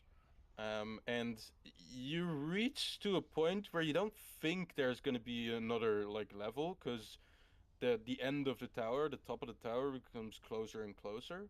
But as you kind of reach like what you would think will be almost the last like corner around the corner, you see there is a set of double doors there, quite tall and quite big, enough to like fit like a dragon inside and stuff. But yeah, um, that's what you notice. Like beyond this, there's definitely no level anymore because this is like you're almost. You could probably reach the like if there is like a top where you can stand on. You're not sure, but that you could probably reach that in a like going around maybe three or four more corners. These double doors, one of them is closed. The other one is like broken open half, and it's kind of like one is of his hinges, and like seems to like yeah, it's a bit open, but it's enough for you guys to pass through, because the doors are quite large. Shall we? yeah, I'll just send four pieces of light just like slowly floating in the room. Sure. You sent those first. You don't Yep. notice anything that happens with them or whatever.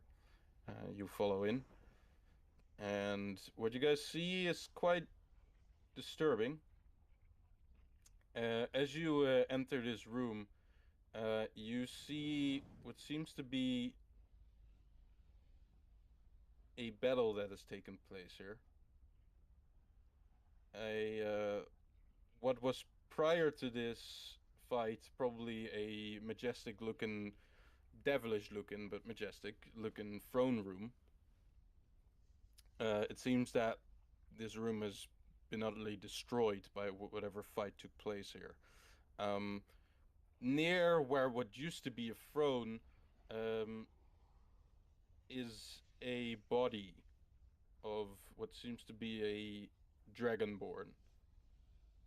Um, its like whole like body has been kind of stripped from flesh, but it's being held intact because of like an armor that he's wearing. The skeleton form is still like hanging on from it. Maybe like his hands have fallen off and stuff because there's nothing attached to it anymore. But most of it is still intact. Through the armor is a giant, what seems to be lance or spear that is impaling the whole body and keeping it like raised up. It's like off the ground. Um, the spear itself is like you don't think it's a spear actually. It's more like a rod of some sorts, but it has been like pushed through this guy's body and armor and impaled him into the ground, rising him up about like 5 feet. The rod itself is like maybe like 20 feet tall or something.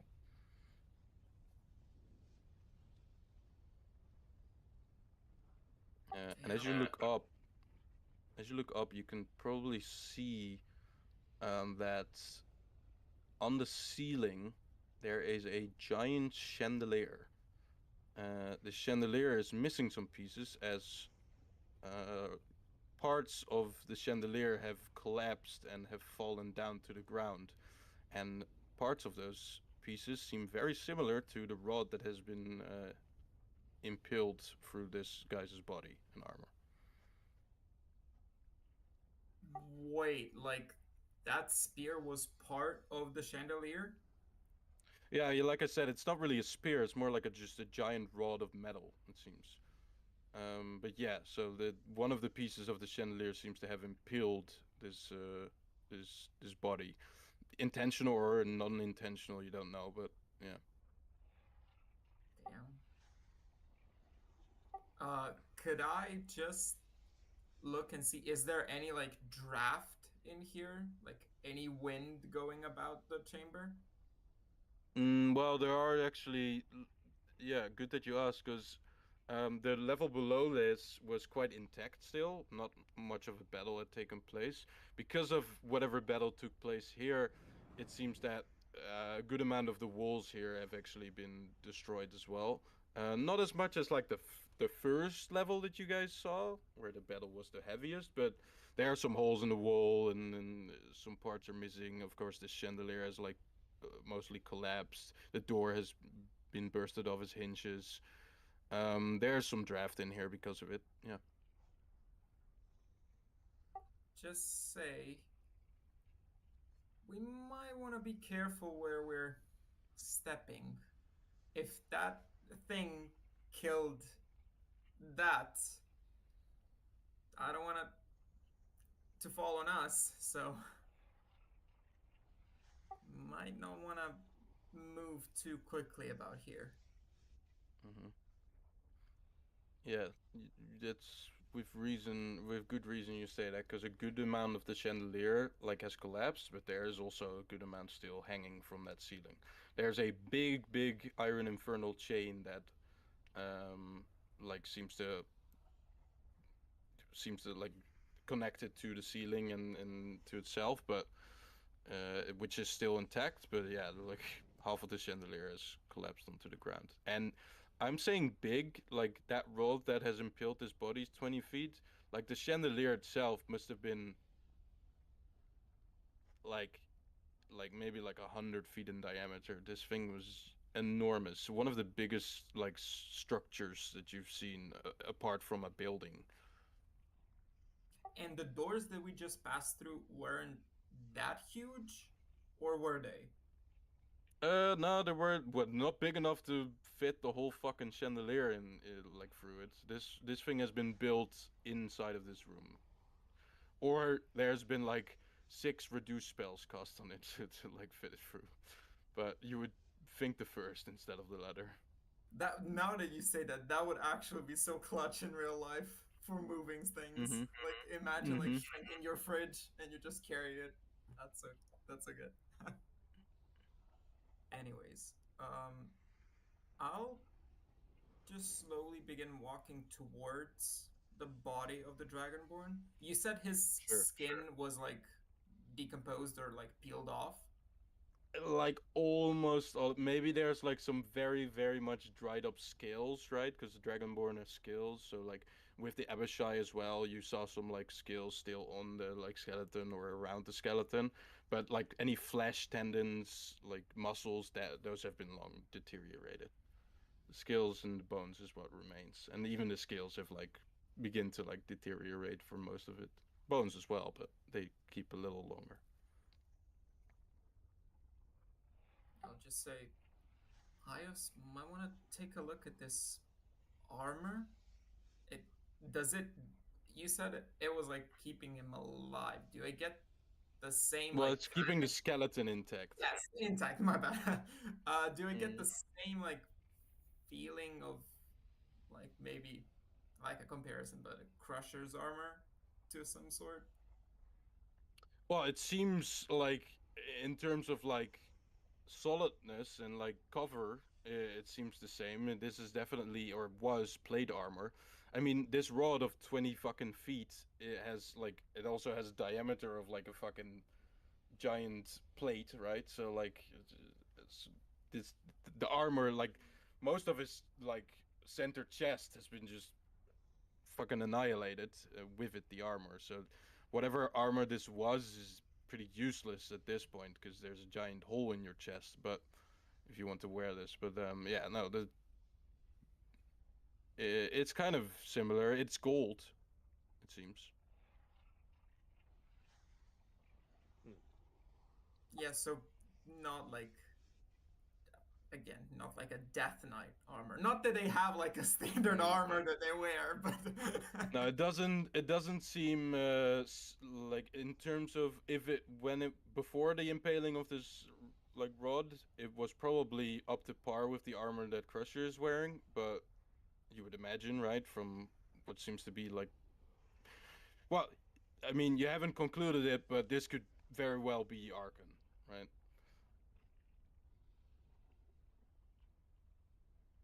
You know that Arkham was a Dragonborn, so Yes. And he doesn't have any possessions on him other than the armor? not anymore. No. You see also that despite his left hand laying on the ground, his right hand is missing.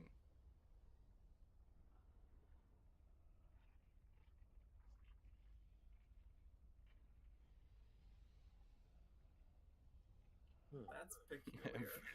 Vuk knows what is I going know. on, but Al must know as well, or Plane at least. Sorry, Plane must know. Yeah, you said that. I was like, wait a second, wait, what? I don't think Ian has Really? seen the show. You're referencing that? Okay. I mean that's actually canon now, by the way. Yeah, that is canon. What, in D&D? Yep. Mm-hmm. Well, he went on like a massive tour, didn't he? After his appearance, he went on a massive tour, joining multiple different campaigns, official and homebrew, playing that character, being a protagonist and all sorts. Yeah, I know Chris Perkins like played with or not like played, but like interviewed Manganello and like basically got him to like sign off his like rights and stuff. So yeah, It's literally you said that, and I was just picturing the episode. And I was like, wait, did he? Wait, he did. Yeah, that's the most famous moment of the episode. Shout out Critical Role. Yeah. Ian is like, what the fuck? yeah. Basically, Is that in the final battle of Critical Role Campaign 1, they had Joe Manganello in it, and he betrayed the entire cast by taking Vecna's hand and attaching it to his own body, and he just bumped out of there. And then that was the last we saw of him in Critical Role. He was just like, nothing personal. Chops off his hand, attaches Vecna's, and he's gone. And he just stands up and walks away, and everyone's like, what the fuck? did that just happen? Awesome moment. And well, here he's missing a hand. So it didn't turn out too great, did it? Not in the end, I guess. Well, anything else besides the Dragonborn and the chandelier?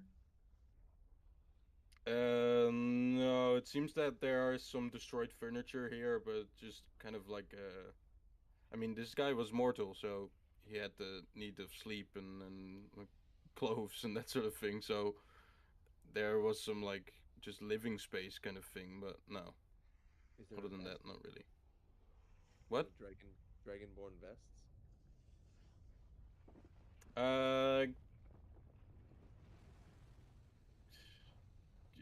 Give me a like a perception check. Hey, that's good. Yeah, sure. You'll see like an open shoulder kind of course, red vest that seems strong about the place. It's a bit dirty because it's been laying here for a while, but seems intact. Do you want me to roll for what magical properties it has, Yop? Like, what should I roll? Like I said, there's some living quarters, indication of living quarters here. You'd suspect that this is just a regular vest. Vest of billowing. I see. Vest of looking cool and red. will fold up the vest. He'll like brush it off and Mhm. fold up the vest and put it in his Sure. pack. As you hold it up and brush it off, you kind of discern a slight like scale pattern in it. Not like made of actual scales, but just imitated. Ooh, the Yeah, craftsmanship. cool pattern. Hmm. All right. Anything else here, guys?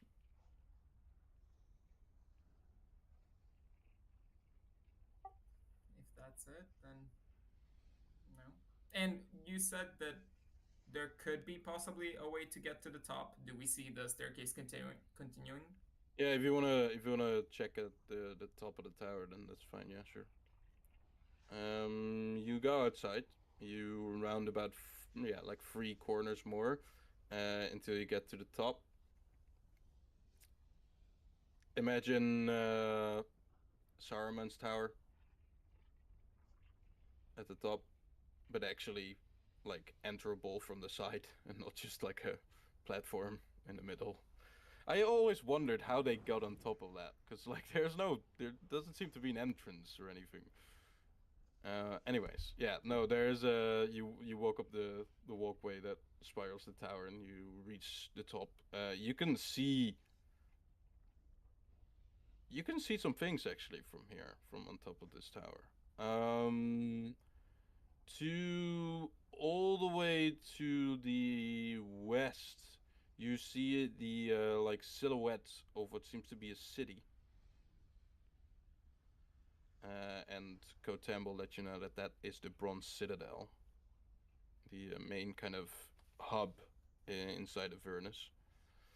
And then to kind of the southeast, to the northwest, you see, of course, the waste of Avernus, this kind of like Mad Max kind of thing where you guys first entered from and stuff, where Mad Maggie is also located in Fort Knucklebones. You don't see Fort Knucklebones from here, but yeah, somewhere along the north there, you see all the way to the north. There's a ridge of like mountains and volcanoes that are erupting constantly, and somewhere you would along that line would probably be Fort Knucklebone, you would think. To the southwest, no, southeast, all the way to the southeast, you see, so opposite to like the waste of Avernus, you see one giant single volcano. It's Mount Doom. No, but you remember that Shumref actually mentioned the giant volcano that stands lonely to be the residence of Bel's Forge.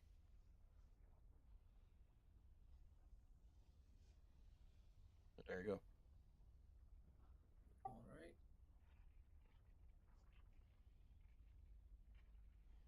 You also see, of Well, course, the river Styx kind of line through the landscape of Avernus.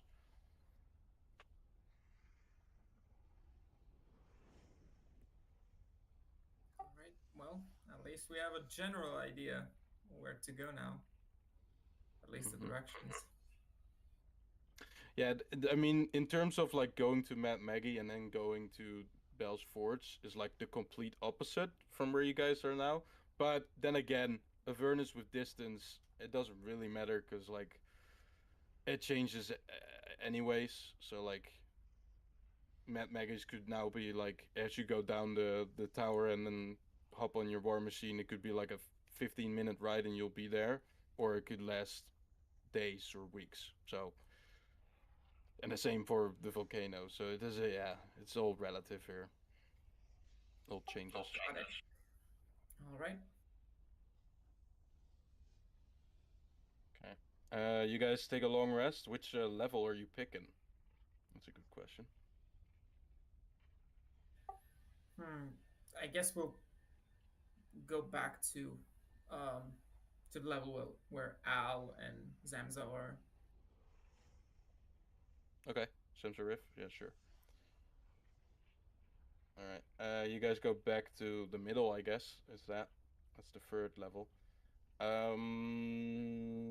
Zamzarif is kind of finished at least talking to her father. She's now laid down beside him. She's been there for a while. Elle, as you've seen her. You're keeping an eye out on the pile of bones that moved the last time you were here, but you don't see anything in particular move or that sort of thing. So I guess you think it's fine for now. Um, the your friends come from above and probably relay what they've found, and then you guys take a long rest. Is there anyone that wants to do anything before? I'll I'll talk to Ios before we rest. All right. Hey, Nothing from me. Thanks, Um, Phoenix. I would offer to do a little burial rite for Zanzer if she wanted me to. I I don't know any burial rites, any proper ones at least. But if you think anything is appropriate, then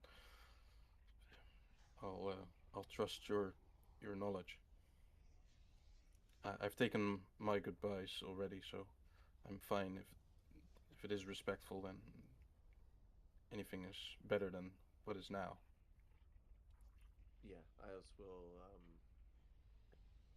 gather when I gather the bones. Ios will yeah do speak a few words and obviously I'm not going to sanctify the area, but he's going to That would be kind of impossible, in a fairness.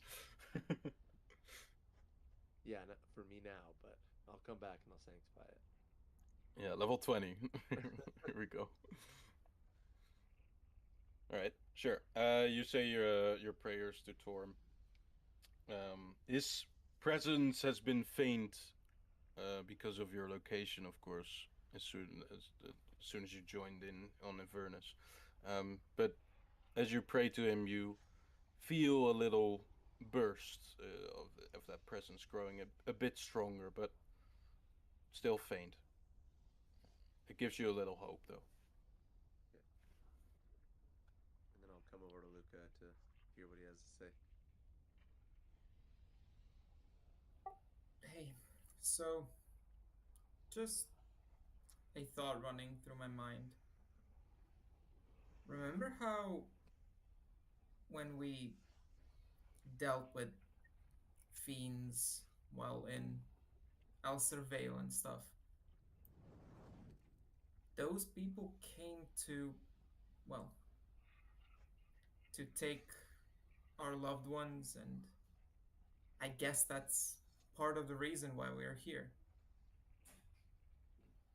But right now, we've just defeated one of the larger fiends in this level,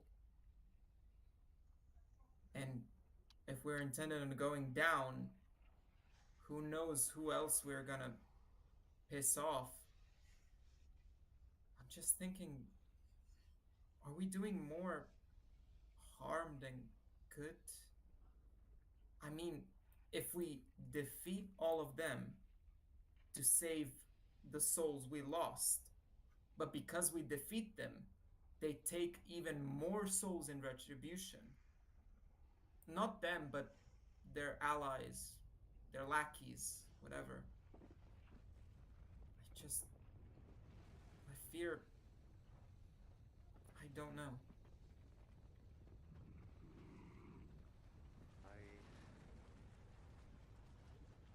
I know we don't always think of the things we do before we do them, but if we were to go through all nine hells and create a power vacuum, I don't I don't think that the people coming into power would necessarily feel the need to avenge those we have relieved from power. It's it's not in devil's natures to care about others in that way, and believe that as soon as the opportunity showed itself, if one devil could put forth his plans or her plans to do whatever scheme they could do now that they had the chance, that's probably, I mean, yes, that is another type of evil because it opens up a whole another can of worms. But I think it's important that we don't just assume our actions will end in more harm than good. I mean, most of us have intentions that to save people. I'm not sure about Crusher, but we we can handle whatever comes to us. Honestly, at this point, it's more likely we get blown up than go down there and blow stuff up. So we need to get a hell of a lot stronger. But I think we're capable of that too. It's just a matter of figuring out who's the heavy hitter we need to go after and learning how to hit them in a way that actually hurts.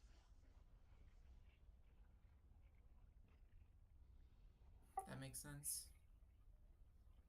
In a way, there's a part of me that just wishes I could, I guess, destroy all evil.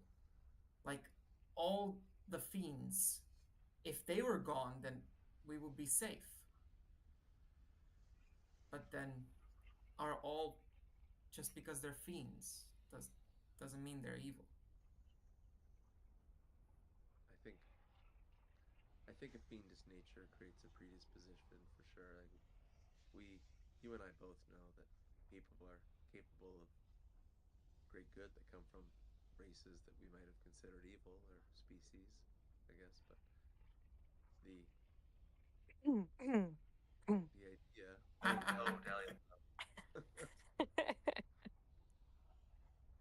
Drip, good the example. yes, yeah. Well, I wouldn't Some say story. Drip was literally in an evil lair when we found him, working for the bad guys, and he was just intelligent enough to realize that if he switched sides, he would live.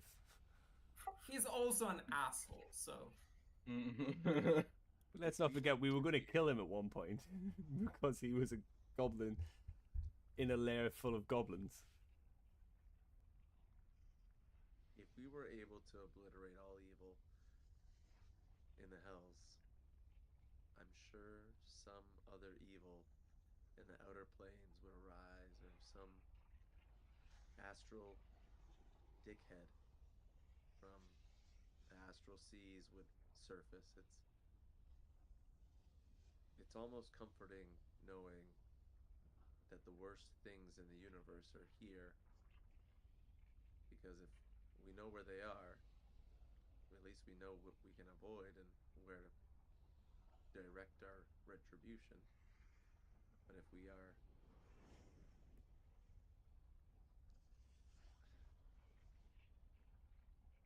absolute death is not the answer to this. It's not why we're here. We are doing what we can. And Ios is pretty worried about Luca because he's probably hands down the nicest person, and I don't know if he's ever heard him say something so violent before. And then you see at that point Luca just looks at you and you realize he wasn't talking about like the fiends in general, and he just glances at Crusher. He just lowers his sight. Yeah, I guess there's always something bigger. So I guess we keep on. Keep in mind that the evils are fighting each other as well. Because if you would destroy all the devils, then the demons would like. That's the whole point of the blood war. That's what Kotam has been behind us the whole time, and he just said that. No, no, no. I'm just Ios would know this for sure. So like, and even Luca would know. This is just general knowledge. So that's why I'm saying it. Um, All right. We taking a long rest. Yes, Yep. sir. Alrighty. Tiny hut. I'm gonna say, nothing happens here.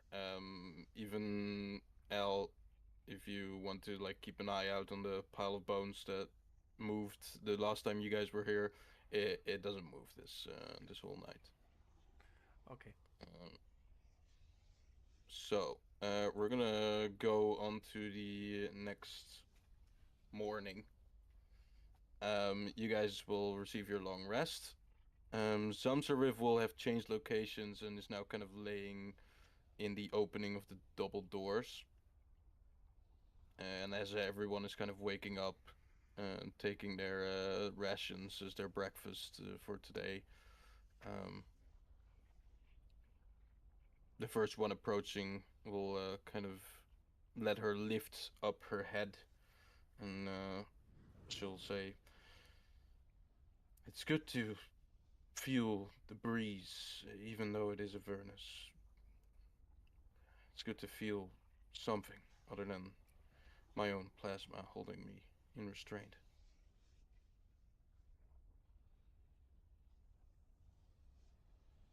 I would assume Al maybe would be the one hearing this because you are the one that keeping an eye out on the pile of bones. Also, you're an elf, so you don't sleep.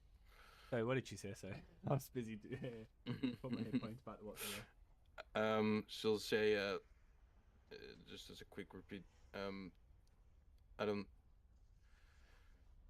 think Avernus is the best place to experience freedom, but it's better than my own plasma restraining me for so long. Yeah, it might not be the best place now, but you're free to do and go as you please. So Yes, there's I enjoy entire worlds for you to whatever this visit. is. Well, we'll see what today brings, I guess, before we decide on the entire world. I still need to figure out what I want to do or need to do. But going with you all has been of great help. At least giving it a start.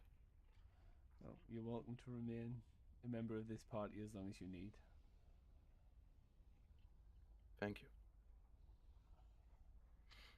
All right. You guys pack up, finish your breakfasts, head down to the war machine, and yeah, cast some spells. Um, and then head out.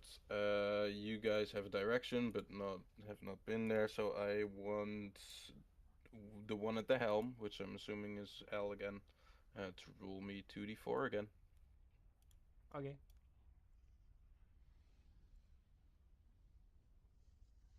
Nice, good numbers. Exactly enough. All right. Here we go. We get map time. Is it map time? Well, it's picture time. Here we go. And I guess a few tokens. The area enclosed. No, that's the one. A fortified compound sits atop a low plateau that rises out of a crater pocket landscape. At the center of the compound is a hill of rust-colored stone that resembles a hand clawing out of the ground, with gasps between the fingers. A jagged wall made of rock bones and metal debris surround the hand-shaped hill. Other highlights visible from this distance include a gatehouse atop which stands a half dozen small figures on watch. The gatehouse serves as the entrance to Fort Knucklebone, and you see atop what you recognize as the creatures you fought in Sigil.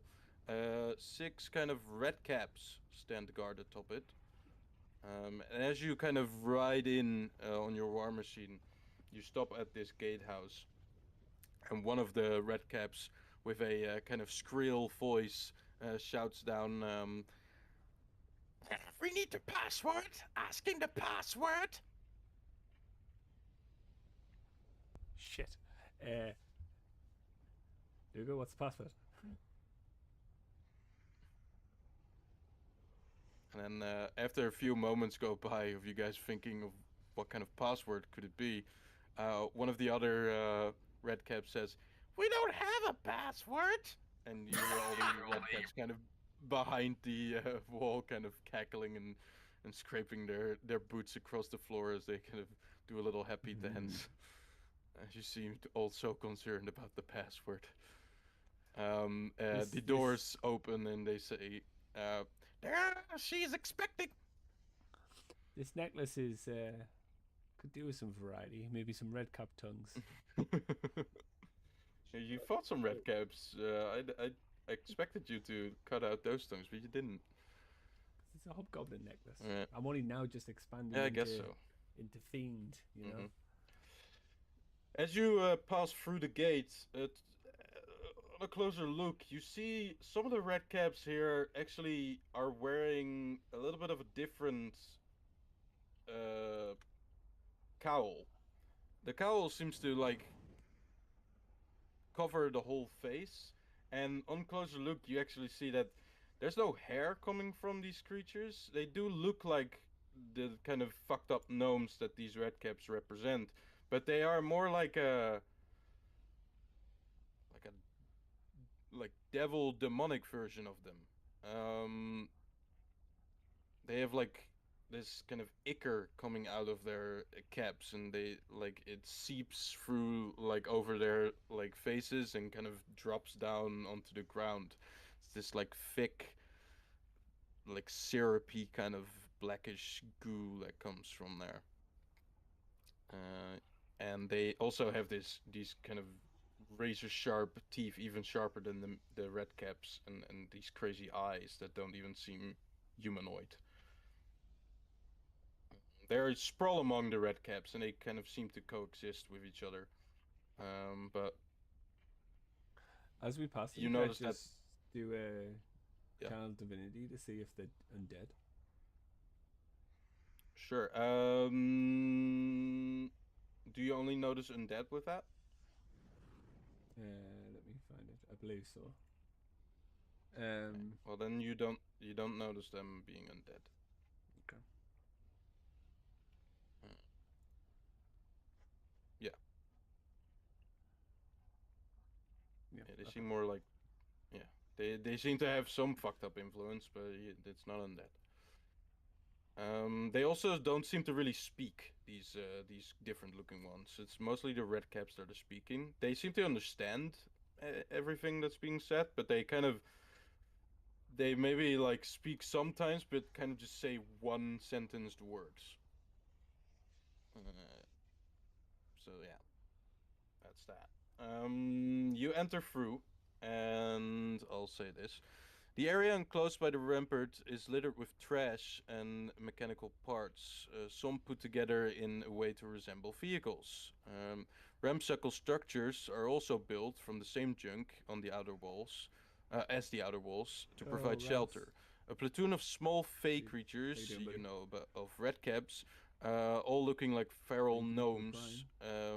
Several of them sport tall red caps, some of which drip with vile ichor. Yeah, there how you doing? like I described. Well, I saw you. Dizzy. Other than being let in, you don't get any direction or something. They just said she's expecting, and that's kind of it. For anyone that wants to maybe like ask or look about, they can roll me either perception or persuasion, whatever works your fancy.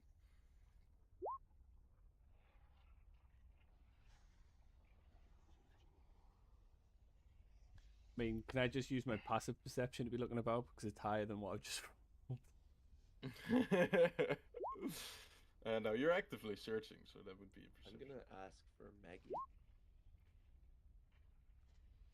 Sure, roll me a persuasion as you're kind of speaking towards the first red cap. Seems Dahlia woke up blind today. Yeah, Dahlia is kind of on the back of the machine. It's been a long ride, Dahlia.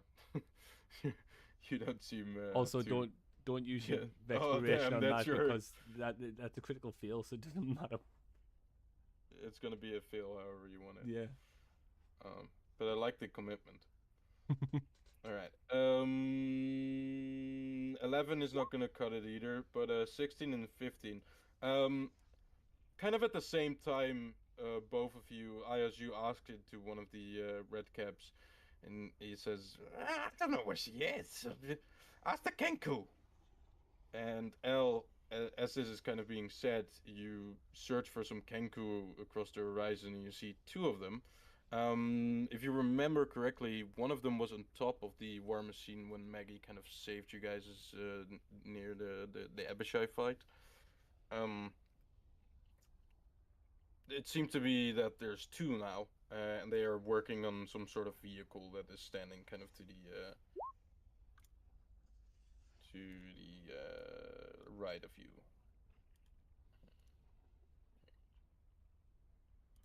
Um,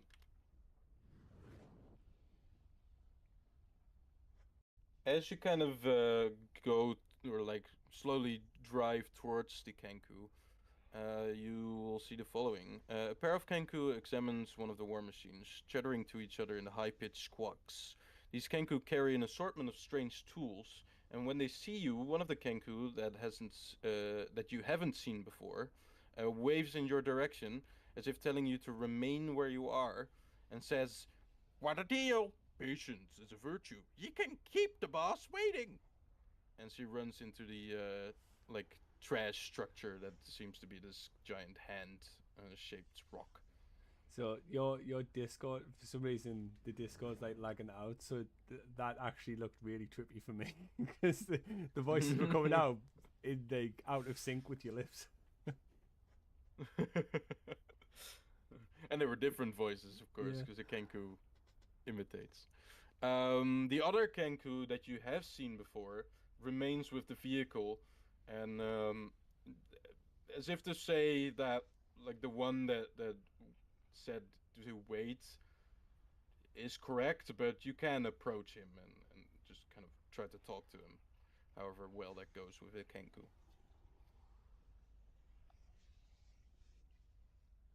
As you kind of approach, he seems to be working on some scavenger, one of the like war machines you've seen before. They seem to go around a few. They have these handy dandy claws on the back that are good for like picking up and stuff and raiding stuff, lifting stuff. We're looking for Maggie. Where is she? She No, friend is taking her to us. She answers. Just wait, little bit. To here?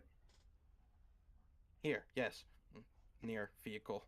Here, inside Fort Knucklebone at moment. Now, coming here. Chuka, getting her. Why can't we go in?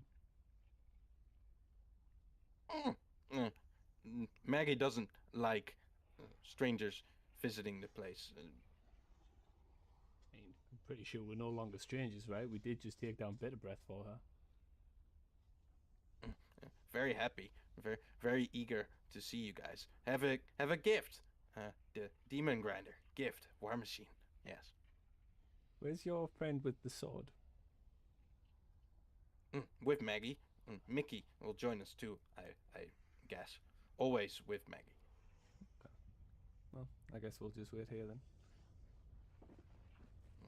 Have you been, Demon Clonk? Grinder, Chugga and Clunk, have been working on Demon Grinder. Lots. Special for you. Gift as to beat Bitter Breath. Well, process been doing good.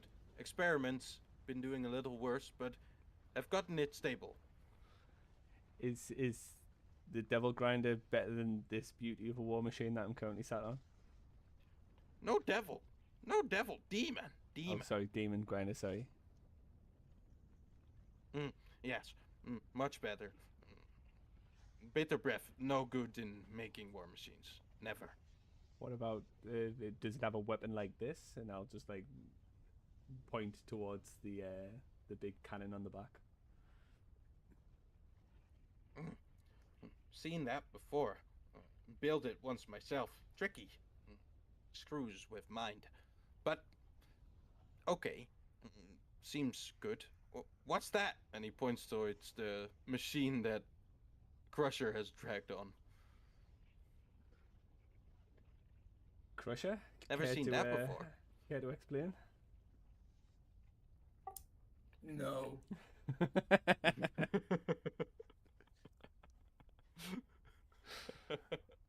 Okay. This was, I mean, bitter breaths at one point, I believe. Some kind of instrument or instruments. Instrument? Yeah, Luke, On a play war on the machine? song.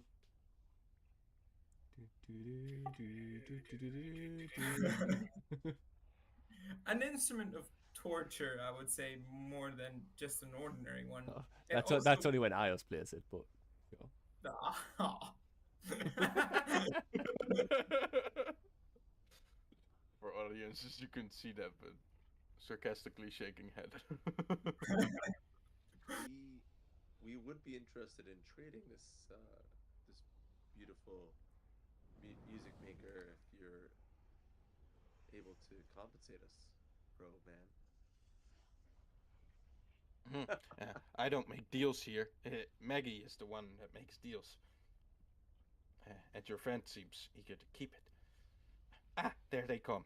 I'm not we won't be around much longer, so don't worry. Yeah. Moments later, after Chika returns, leading Maggie, she's wearing a long, tattered shift covered in mud, blood, and mold, and worse. The hag's eyes seem to move independently as she scans across all of you as she approaches, and her straggly brown hair is hanging in front of them, kind of seeming to cover them from time to time as she kind of strolls about. Resting on each shoulder, this is new, are two red-eyed ravens that scrutinize as they approach. They seem to like talk to each other. Most of it, sometimes in Maggie's ear, but most of it they reach over the ear of Maggie. Behind her, Al, walks the patched, hulking beast aptly named Mickey, wielding the broken sword of Zariel. As she approaches, she will begin to talk and say, "Well, well, you arrived. Welcome back, welcome back. It's good to see you with the news you've brought. He's dead then, I assume." Dead, definitely dead. I'll just point to my necklace. Good. What's that? Oh my god, what a lovely thing. It's a good thing you brought that here, otherwise, it's hard to trust people around here in this place. But that I could recognize that tongue out of 1,000. Yeah, that's all Biddy. And she'll kind of like reach like a long fingernail out to the tongue to flick it. We also have his pitchfork if that wasn't enough. Oh, you want to keep that for yourself, or is that also a gift to me? I mean, we could strike up a trade for it, I'm sure. Well, Wait. before we get all to the conversation about trade and stuff, I did promise you something. Chugga and Clunk have been hard at work. And, well, there's this little war machine that we've been working on. And I think you'd like it. It has, it has two great upgrades that we've put into it, especially for you. And, I'll say anyone decent enough to drive it, which you are, will be very appreciative of this. And she'll say the following and say,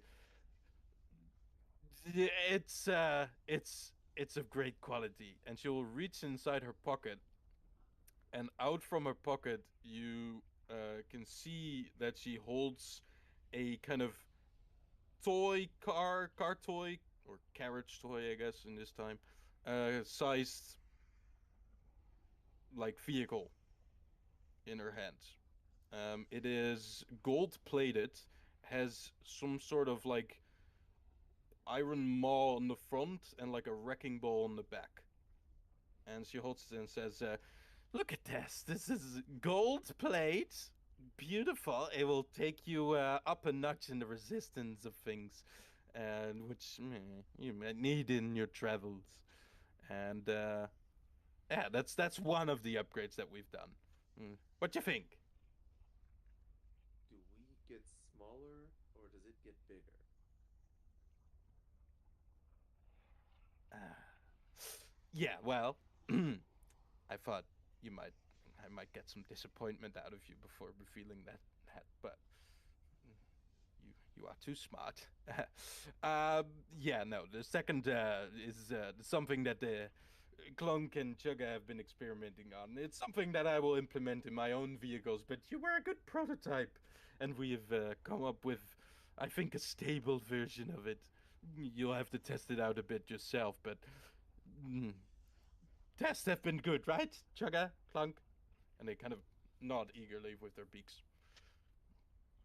No, let me demonstrate. And she puts it down on the ground, gently.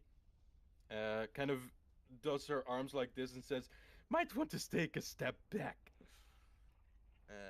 And I assume as you do, she will say the words, with her crazy voice, she will say the words, "Grind them up." And as she says those words, the vehicle in front of you, now the size of, well, no bigger than maybe like a bowling ball. No, not even. Like a more like a teapot. Oh, okay. Yeah, teapot. It will begin to grow, and like as it grows, it's screeching, and like bolts are like emerging and like clinking, and it begins to grow and grow and grow and grow and grow and grow and grow. And as it does, oh, let me reveal these guys as well. Uh, the following vehicle, I'll just put it on this thing here, will emerge. Dibs driving. And as it does, sorry? Dibs driving.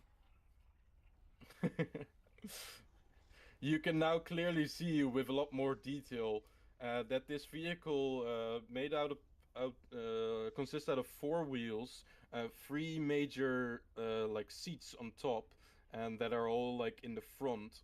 There's a hatch on the middle that goes inside of the vehicle.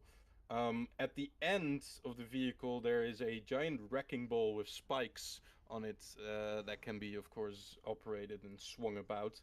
And there's two fucking giant exhausts that spout out this ashes smoke that comes out from the vehicle as it has grown into its full size. And in the front, like you saw in the kind of like miniature version of it, there's a giant infernal iron kind of maw that has all kinds of like strings and gears attached to it that seems to be able to open and close at great speeds. The vehicle itself, like the seats kind of demonstrate, is quite large, larger than the Tormentor, by a good amount actually, and can hold up to 8 people at the same time, 8 medium creatures, 3 on top, and then 5 inside or on the outside, not seated if you are on the outside, if the 3 are filled. But yeah, you get the point. There's also 2 of the seats that are not the main helm one, are what seem to be 2 harpoon guns. And as it stands now in front of you, kind of engine at the ready, Clonk and Chugga begin to kind of like clap their wings apart as they seem very excited about not only the vehicle appearing, but whatever they did as to it being able to grow and shrink. working is just a win of itself already. And Maggie says, I call it the compactinator. You know, I'd be lying to say if I wasn't impressed. Thank you, or at least thank the Kenku, but it was my idea. Because, from what I've gathered, if you are to slough through more than a furnace and go down into the nine hells, you don't expect to be able to drive through all of it, do you? Uh, I mean, I had my Kenkus install this experimental feature to avoid you driving through the, swamps of Mineros or something. Maybe this could suffice, but if you're going into Flagafos or Mineros or Kania or something, it's not gonna cut it with a War Machine. So to be able to shrink it down to a pocket-sized thing and then use it again and raise up is probably a good idea. What would happen if someone was inside it when we shrunk it? Yes, that's a good question. It doesn't work, Okay. and I'll reveal the stats of it, and I'll read what the compactinator does. By speaking the chosen command words, grind them down, while no creatures are within or on top of the war machine, you can magically shrink the vehicle to a size of miniature model, no bigger than a toy carriage. By speaking the another set of command words, grind them up, and while there's enough unoccupied space, you can magically grow the demon grinder back to its original size. So grind them down to shrink it, grind them up to grow it. Mm-hmm. Okay.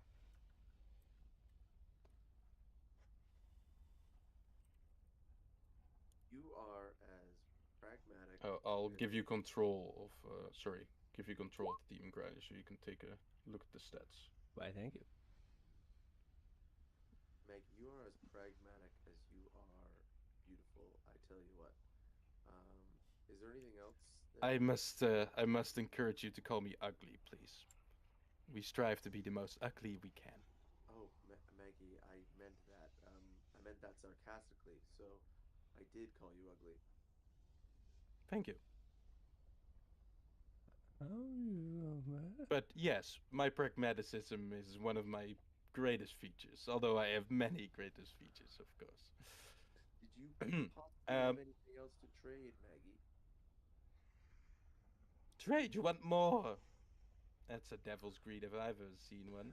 Well, Uh, we well, have a tormentor now, which is no longer required, and we also have bit of breath, orc. yeah. Well, uh, I mean, the tormentor of Bitterbrev's quality, it's gonna fall apart, let's be honest. He doesn't have the mechanics like I do. But Still good for he scrap. had some hobgoblins, I think. Good for scrap, could be. What were you thinking? A soul coin trade or anything more materialistic? It's a nice looking sword, Mickey. Oh, that. Mickey kind of like at the mention, he kind of like holds the blades like with his arms like this and like cuts himself. It doesn't seem to like care of anything, but it's still sharp it seems. And Maggie kind of says, "Oh, that," as she looks back and points to the sword. Well, that was a gift of the former adventurers that came in. It's my prized possession to say. That's why Mickey has it, and to keep it safe. I'd rather not trade that, but anything else could be, a thing. If you want some red caps with you, I could grant you those, or maybe some soul coins, or I gave you already two well-deserved upgrades, so I don't want to give too much. And the tormentor is going to be used for scrap, but anything you can think of. I have a flame skull that I want to get rid of. Could give that. I have some soul coins that I don't mind giving up. But we need soul coins to run our machines. Especially this one. This one, it drains the salt coins pretty quickly, I would say. Interesting. Terrific. You know, big machine. The compactinator is a bit of a strenuous upgrade, I must say, for energy's sake. Oh, I do have So, red cap tongues. Sorry. Ah, well, there you go. You know,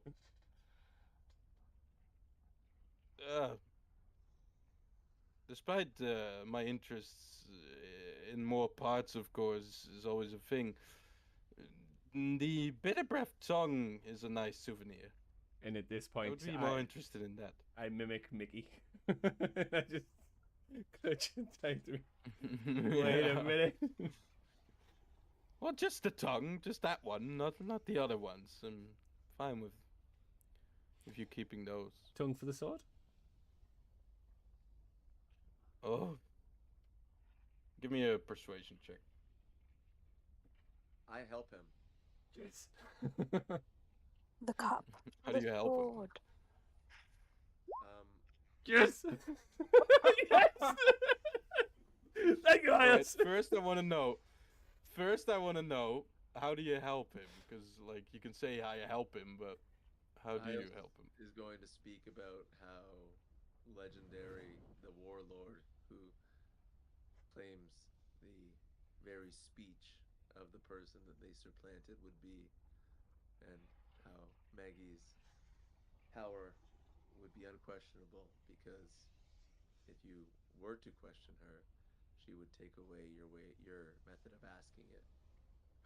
Yeah, I will Talk. also chime in with that by saying nobody else knows that we're the ones who defeated Bitter Breath, so she can spread the word that it was her and her alone. Well, I tasked you to do it, so I guess technically it was mine. Oh, damn it. You've convinced her that she's awesome. Crazy. I was already convinced of that. Well, I do have to say I keep great pleasure in knowing that I have Zariel's ruined sword, but at the same time, Bitter Breaths was my greatest competitor among the ways. There's some more, but you know, he was the most irritating.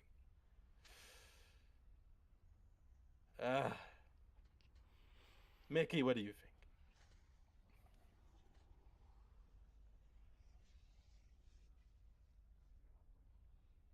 He kind of looks down at Matt Maggie, looks down at the swords. And he's like, and you see that he's holding the sword in two parts. As you remember, It's broken. I think I have this. The sword is split in two pieces. Yep. Let me show it again. There. So the sword is split in two pieces. So as he's holding both parts, you see kind of a glitter in Maggie's eye, and she kind of slowly turns to you and says, "What if we cut both in half? Then we can both take part of what we want. You get to keep part of your tongue for your necklace, and I get to keep part of my sword. The sword is not, I'll say this, it's sharp, but other than that, it's not very useful. It doesn't have any properties or anything, if you were thinking that." It just kind of does this funny thing, and kind of she grabs it from Mickey, who seems strenuous to hold on to it, but let's go. And then she waves it around, and then you see that the first part where she's holding on to seems to respond instantly, of course, because she's holding it with her hand. But then the second part is kind of lagging behind, and kind of as if it has like 400 ping. Who wants half a tongue? Nobody's going to believe it's Bitter Breath's tongue if you only have half a tongue. How are you ever going to spread the words that you have such a prized possession of one of the most feared fiends in this realm? It's more for me. I'd like to keep souvenirs. Whatever people think of me, I've long already, if you think I'm awesome, which I am, then good. But if you think I can die and just fall into a hole, well, fuck you too. Guys, I'm gonna have to run now a couple minutes early. Sorry about that. But That's all right. we'll catch up with the end of this on the stream. Okay. See you All right. later. Sure. Bye. See you, Phoenix. Bye. How about I give you a weapon that could look like the blade that you're holding, but a complete blade? Show me. And I will show her the shape-shifting weapon that I have. What's it called again? The Oh, that one. yeah, the Shadow Echo. Mm-hmm. I'll pull out the dagger and then I'll just picture the sword of Zariel. These Mhm. changes. All right.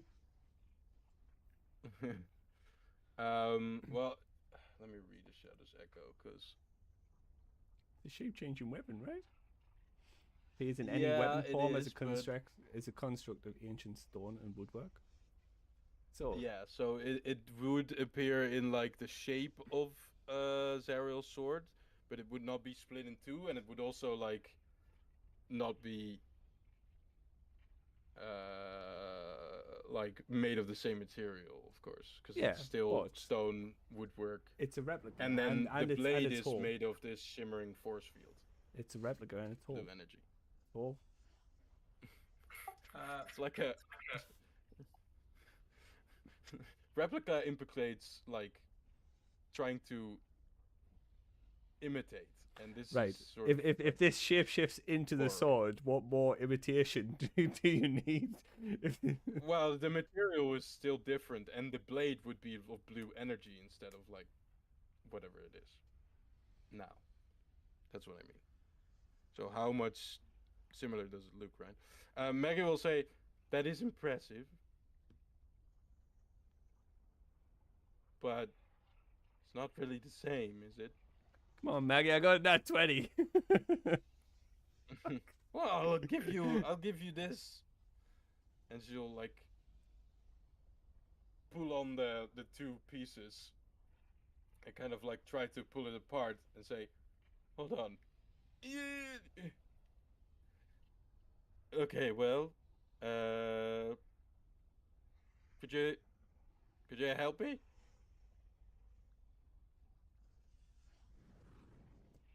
Help you what? Break Doesn't seem to. break the sword further from what I want. Oh, it's already broken. Just give it a shot, Al. Okay, You're fine. pretty strong. Fine.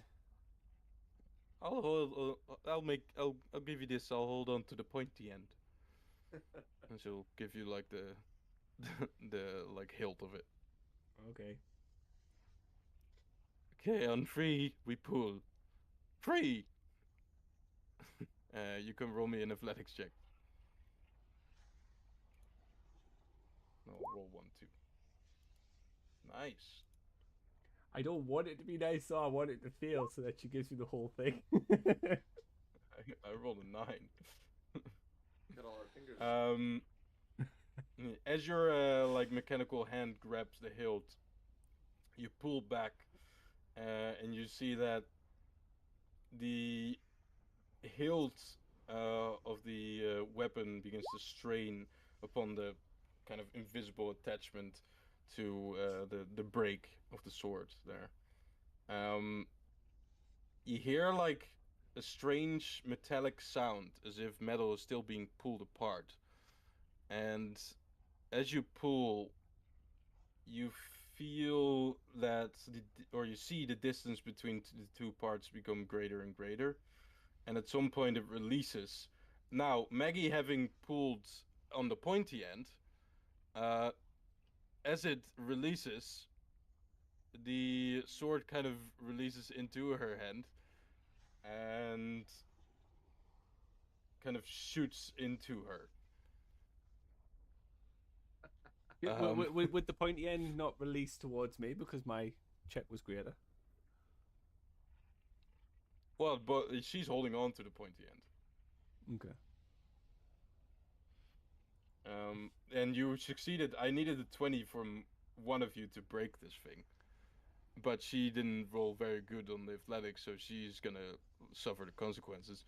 This thing will shoot into her and will deal a certain amount of damage. Kill him instantly. Oh, sorry, Vicky. Yeah. Just let me get like past there. Just. Yeah. Like I said, this is a normal sword, so it wouldn't. Well, it's a normal sword, I say, but it's a +3.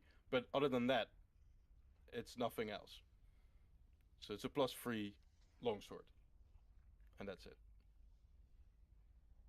So 1d8 +3. What's your strength mod? Next question. 0. Oh, okay, great. So this one would be 1 max damage. Taking 13 damage as the thing kind of impales into one of her sides. She screams, says, "Ah! Hey, there you go." And she pulls it out. And she's like, well, that was more unpleasant than I'd liked, but you got your part, I got mine. You know, I'll take, because you're a little bit unhappy with the deal, but I just worked very hard for this, you understand.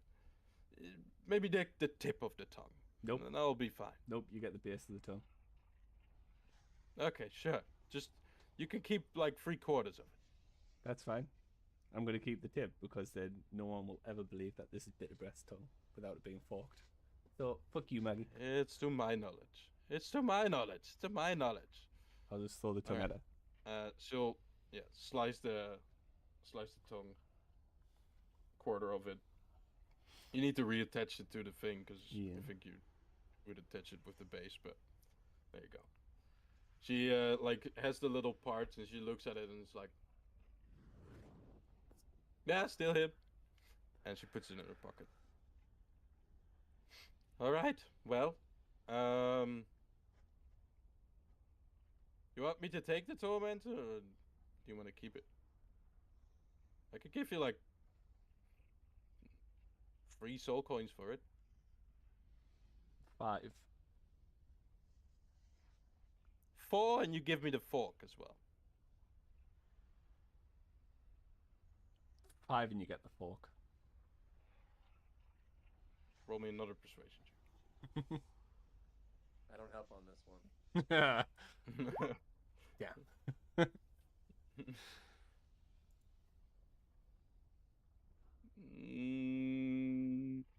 4 and a red cap tongue. 1 died recently. Okay.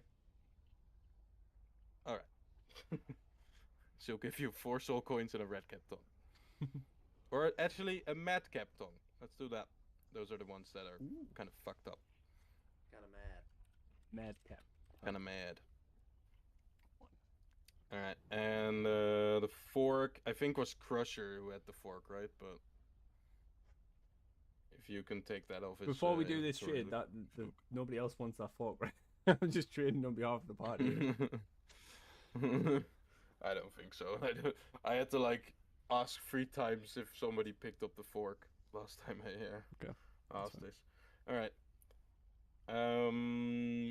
Crusher doesn't have it, so, or at least it's not in the inventory. Oh, okay, maybe he didn't add it. Well, anyways, he will give the fork if he had it, or somebody else will.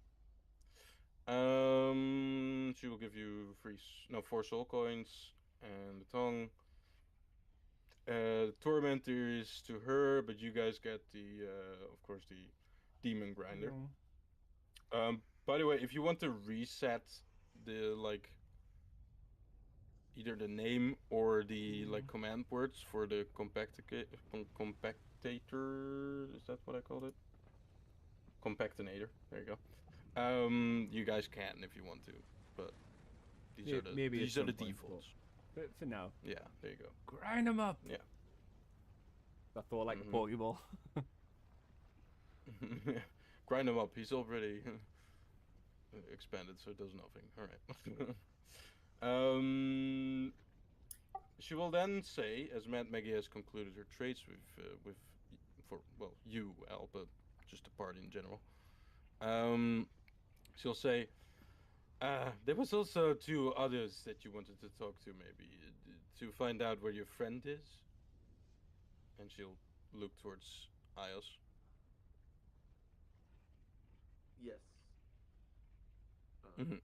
Yeah, my spies, pins and needles, and she'll kind of like look towards both ravens on her shoulder still. I'll let you alone with them. I'm gonna enjoy my new gifts, and you can ask them whatever they. I don't know if they know where your friend is, but they know a lot. You are welcome to stay here as guests until you want to leave, and if you ever want to return, of course, Mad Maggie welcomes you. Good luck with your travels. I assume it's going to be a long and strenuous journey, but you've proved capable, so who knows what will happen. I'll be back for that other half of the swords, Maggie. If you survive the 9 hells and come back to me in one piece, I'll consider it. And she'll walk away with Mickey. As she walks away, she gives the like half of the sword to Mickey, who is now like kind of the small piece that he has left is like grasped to his cheek, and he holds it as they walk into the Fort Knucklebone again. And the two ravens have hopped off Mad Maggie's shoulders and begin to transform. And as they do, do this. As they do, you see instead of two red-eyed ravens, there's now two red-eyed imps. They're given Um, very much Hercules vibes. Yeah, I guess you would imagine that as well with how they act, because they'll kind of as they as they transform, you see the feathers disappear, the kind of bat wings come in, the blackened color of the feathers change into a red hue, and their face, of course, going from bird to more devilish, impish. And they'll kind of look up, both again take air as they kind of flap around, and they begin to like cackle and screech a bit to each other, as they had done before as ravens. Now they do in imp form and say, "Yeah, we know, we know, we know everything there is to know about the Avernus. We are the best spies, both me and Needle and Pins." And they kind of have the same voice, and they talk in unison with each other as if connected by like mind almost. Uh, if there were a thing as imp twins, then these would be it. I know this is like the least advantageous time, but I actually have to go. Yeah, we're gonna cut it off here because we're 10 minutes over time as well. Okay.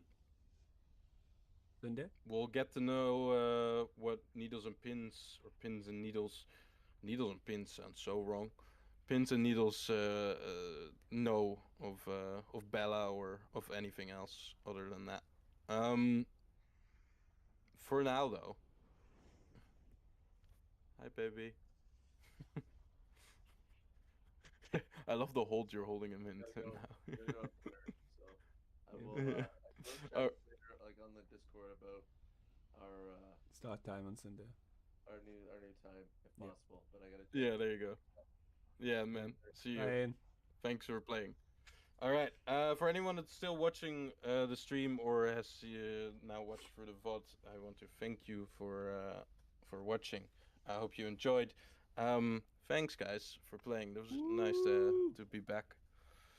This was session 18 of the Change of Asmodeus. We're gonna get 2 episodes in the space of what, just in 1 week?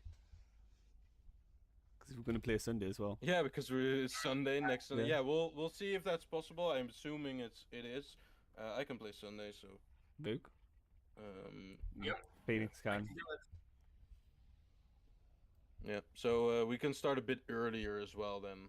Well, that would be run a probably best. poll and then see what. Like, I'm free Yeah, all true, Sunday, yeah, so it's fine for me. It's just whoever's got work on Monday might want to do an earlier session. Yeah. I'm thinking like going back to maybe like I think we started for me on 4 on Sunday. Yeah, 3. At normal time. We could do like 4, but maybe like 5 is also fine. Something like that. We'll run a poll and we'll see what people say. And who knows, it might actually Yep. work out better for Alex coming back if his shift times have changed to a point where he might Maybe, only yeah. get to work Monday to Friday now. Mhm. Because he He could didn't work. get to the point where he needs to like have the reason to leave, but we'll get to that very soon after after you guys talk to But Pins and obviously he was always down for playing Sunday. It was no, he wasn't. Sorry, it was no. No, that was wasn't. the reason why we played on Monday. Yeah. Right. Okay. Yeah. So, but with the changes of his promotion and work, I don't know if it's Yeah. different now. So we'll see. It's. I mean, he's not playing with us now, so might as well change it. See if that fixes stuff. But it was also. I felt like it was also a bit of like just exhaustion kind of thing for him. So at least that's what I got from what he told me. So we'll see. You know. Hopefully, he Despite comes back us soon. making jokes about it, D&D isn't the most important thing in life. So Disagreed, but okay. Yeah. It's definitely. also Hard- it's very unsettling that you've got Shakespeare over your shoulder. I've only just noticed him. Is it Shakespeare? Shakespeare, right? just Wait, what the fuck? casually watch. Oh. It's the 18th sonnet. Is my guardian. I've only just noticed. I was like, who the fuck's watching? Yep. Hold on. Sure, you guys want to see something fun? See, with the light on it, with the light on, the blur works better. Is that Elon Musk? Hold on. Yeah. Oh my god. Is that Elon Musk? In Joe Rogan's podcast. Smoking a Right, joint. sorry guys, I'm gonna have to quit this. This these. There he is. Good old Bill. Very very different like people, but still fun. Yeah, well, he's a bard, so I had to. Well, his wife was. You buy into that? I guess Elon Musk is the richest CEO, so sort of a DM. Ah. Yeah. On that There you go. terrible note. I got this from a friend because he moved out of the country, and he was like, "Here, you can keep this," and it's been sitting in my closet. where it belongs. I guess so. All right. Yeah. Again, for everyone that's still here, thank you for watching, being there. We'll be back Sunday, I guess, next Sunday. So 2 sessions within a week. Holy shit. Damn right. It's crazy. I mean, it's only a day earlier right. than what it would have been anyway. Yeah, it's not really a difference, but you know, still. Okay. Okay. Thanks, guys. Bye, guys. I'm gonna eat some food. Enjoy. Same. Yeah. Bye. And as always, have a good one.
The moss it whispers the brook it hums.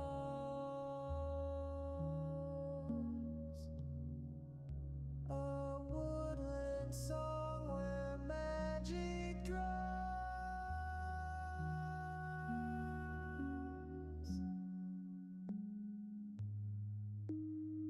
Oh, the leaves they dance, the branches sway through the night and the break of day. Our woodland home where dreams take flight, a sacred haven bathed in light.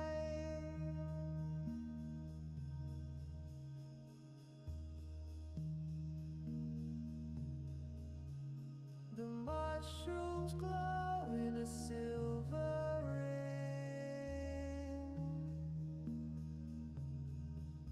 The forest breathes as the songbirds sing.